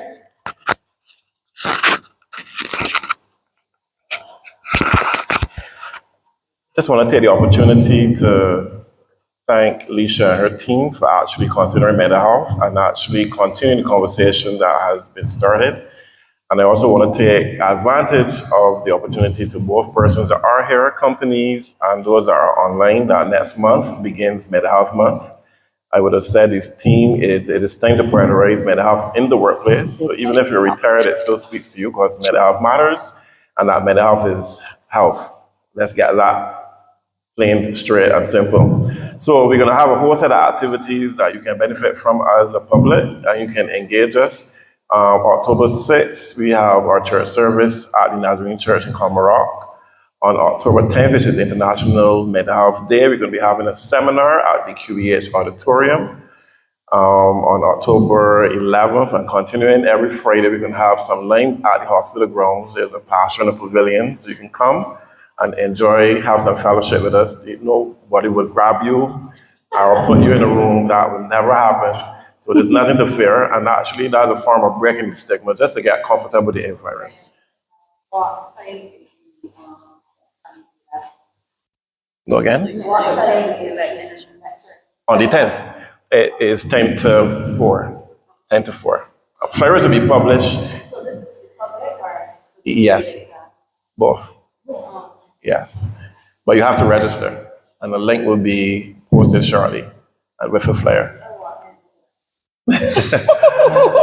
On October 18th, we're going to be having a health fair on the grounds of the hospital as well, and there's going to be a lot of exhibitors that would more or less cater to all the different dimensions of wellness: financial, cultural, social, educational, etc.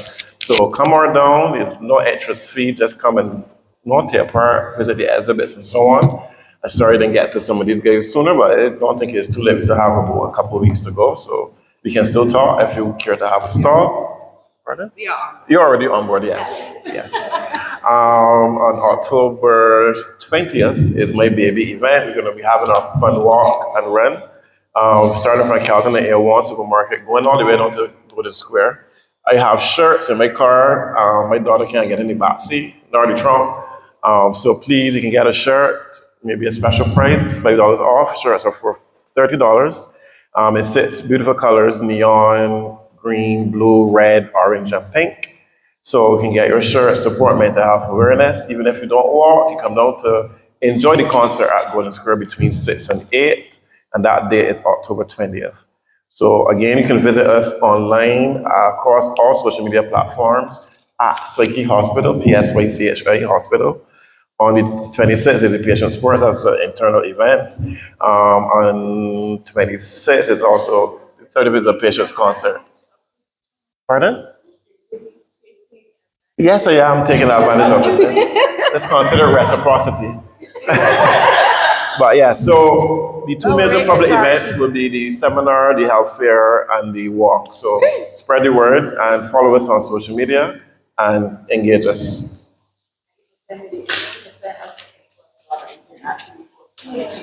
Okay. Thank you so much for that, Ryan. Guys, go out to the event and support each other. Okay, so in closing, I would like to thank all my presenters. Oh, I already got myself back up. Dr. Bayo, Katrina Aline, Shaz, Sharon Rose, Michelle, Janice, and Ryan. Thank you all for agreeing to do this. I am so excited. You all don't know how excited. Every time I got a yes, I was so excited, and I could not wait for this evening to happen.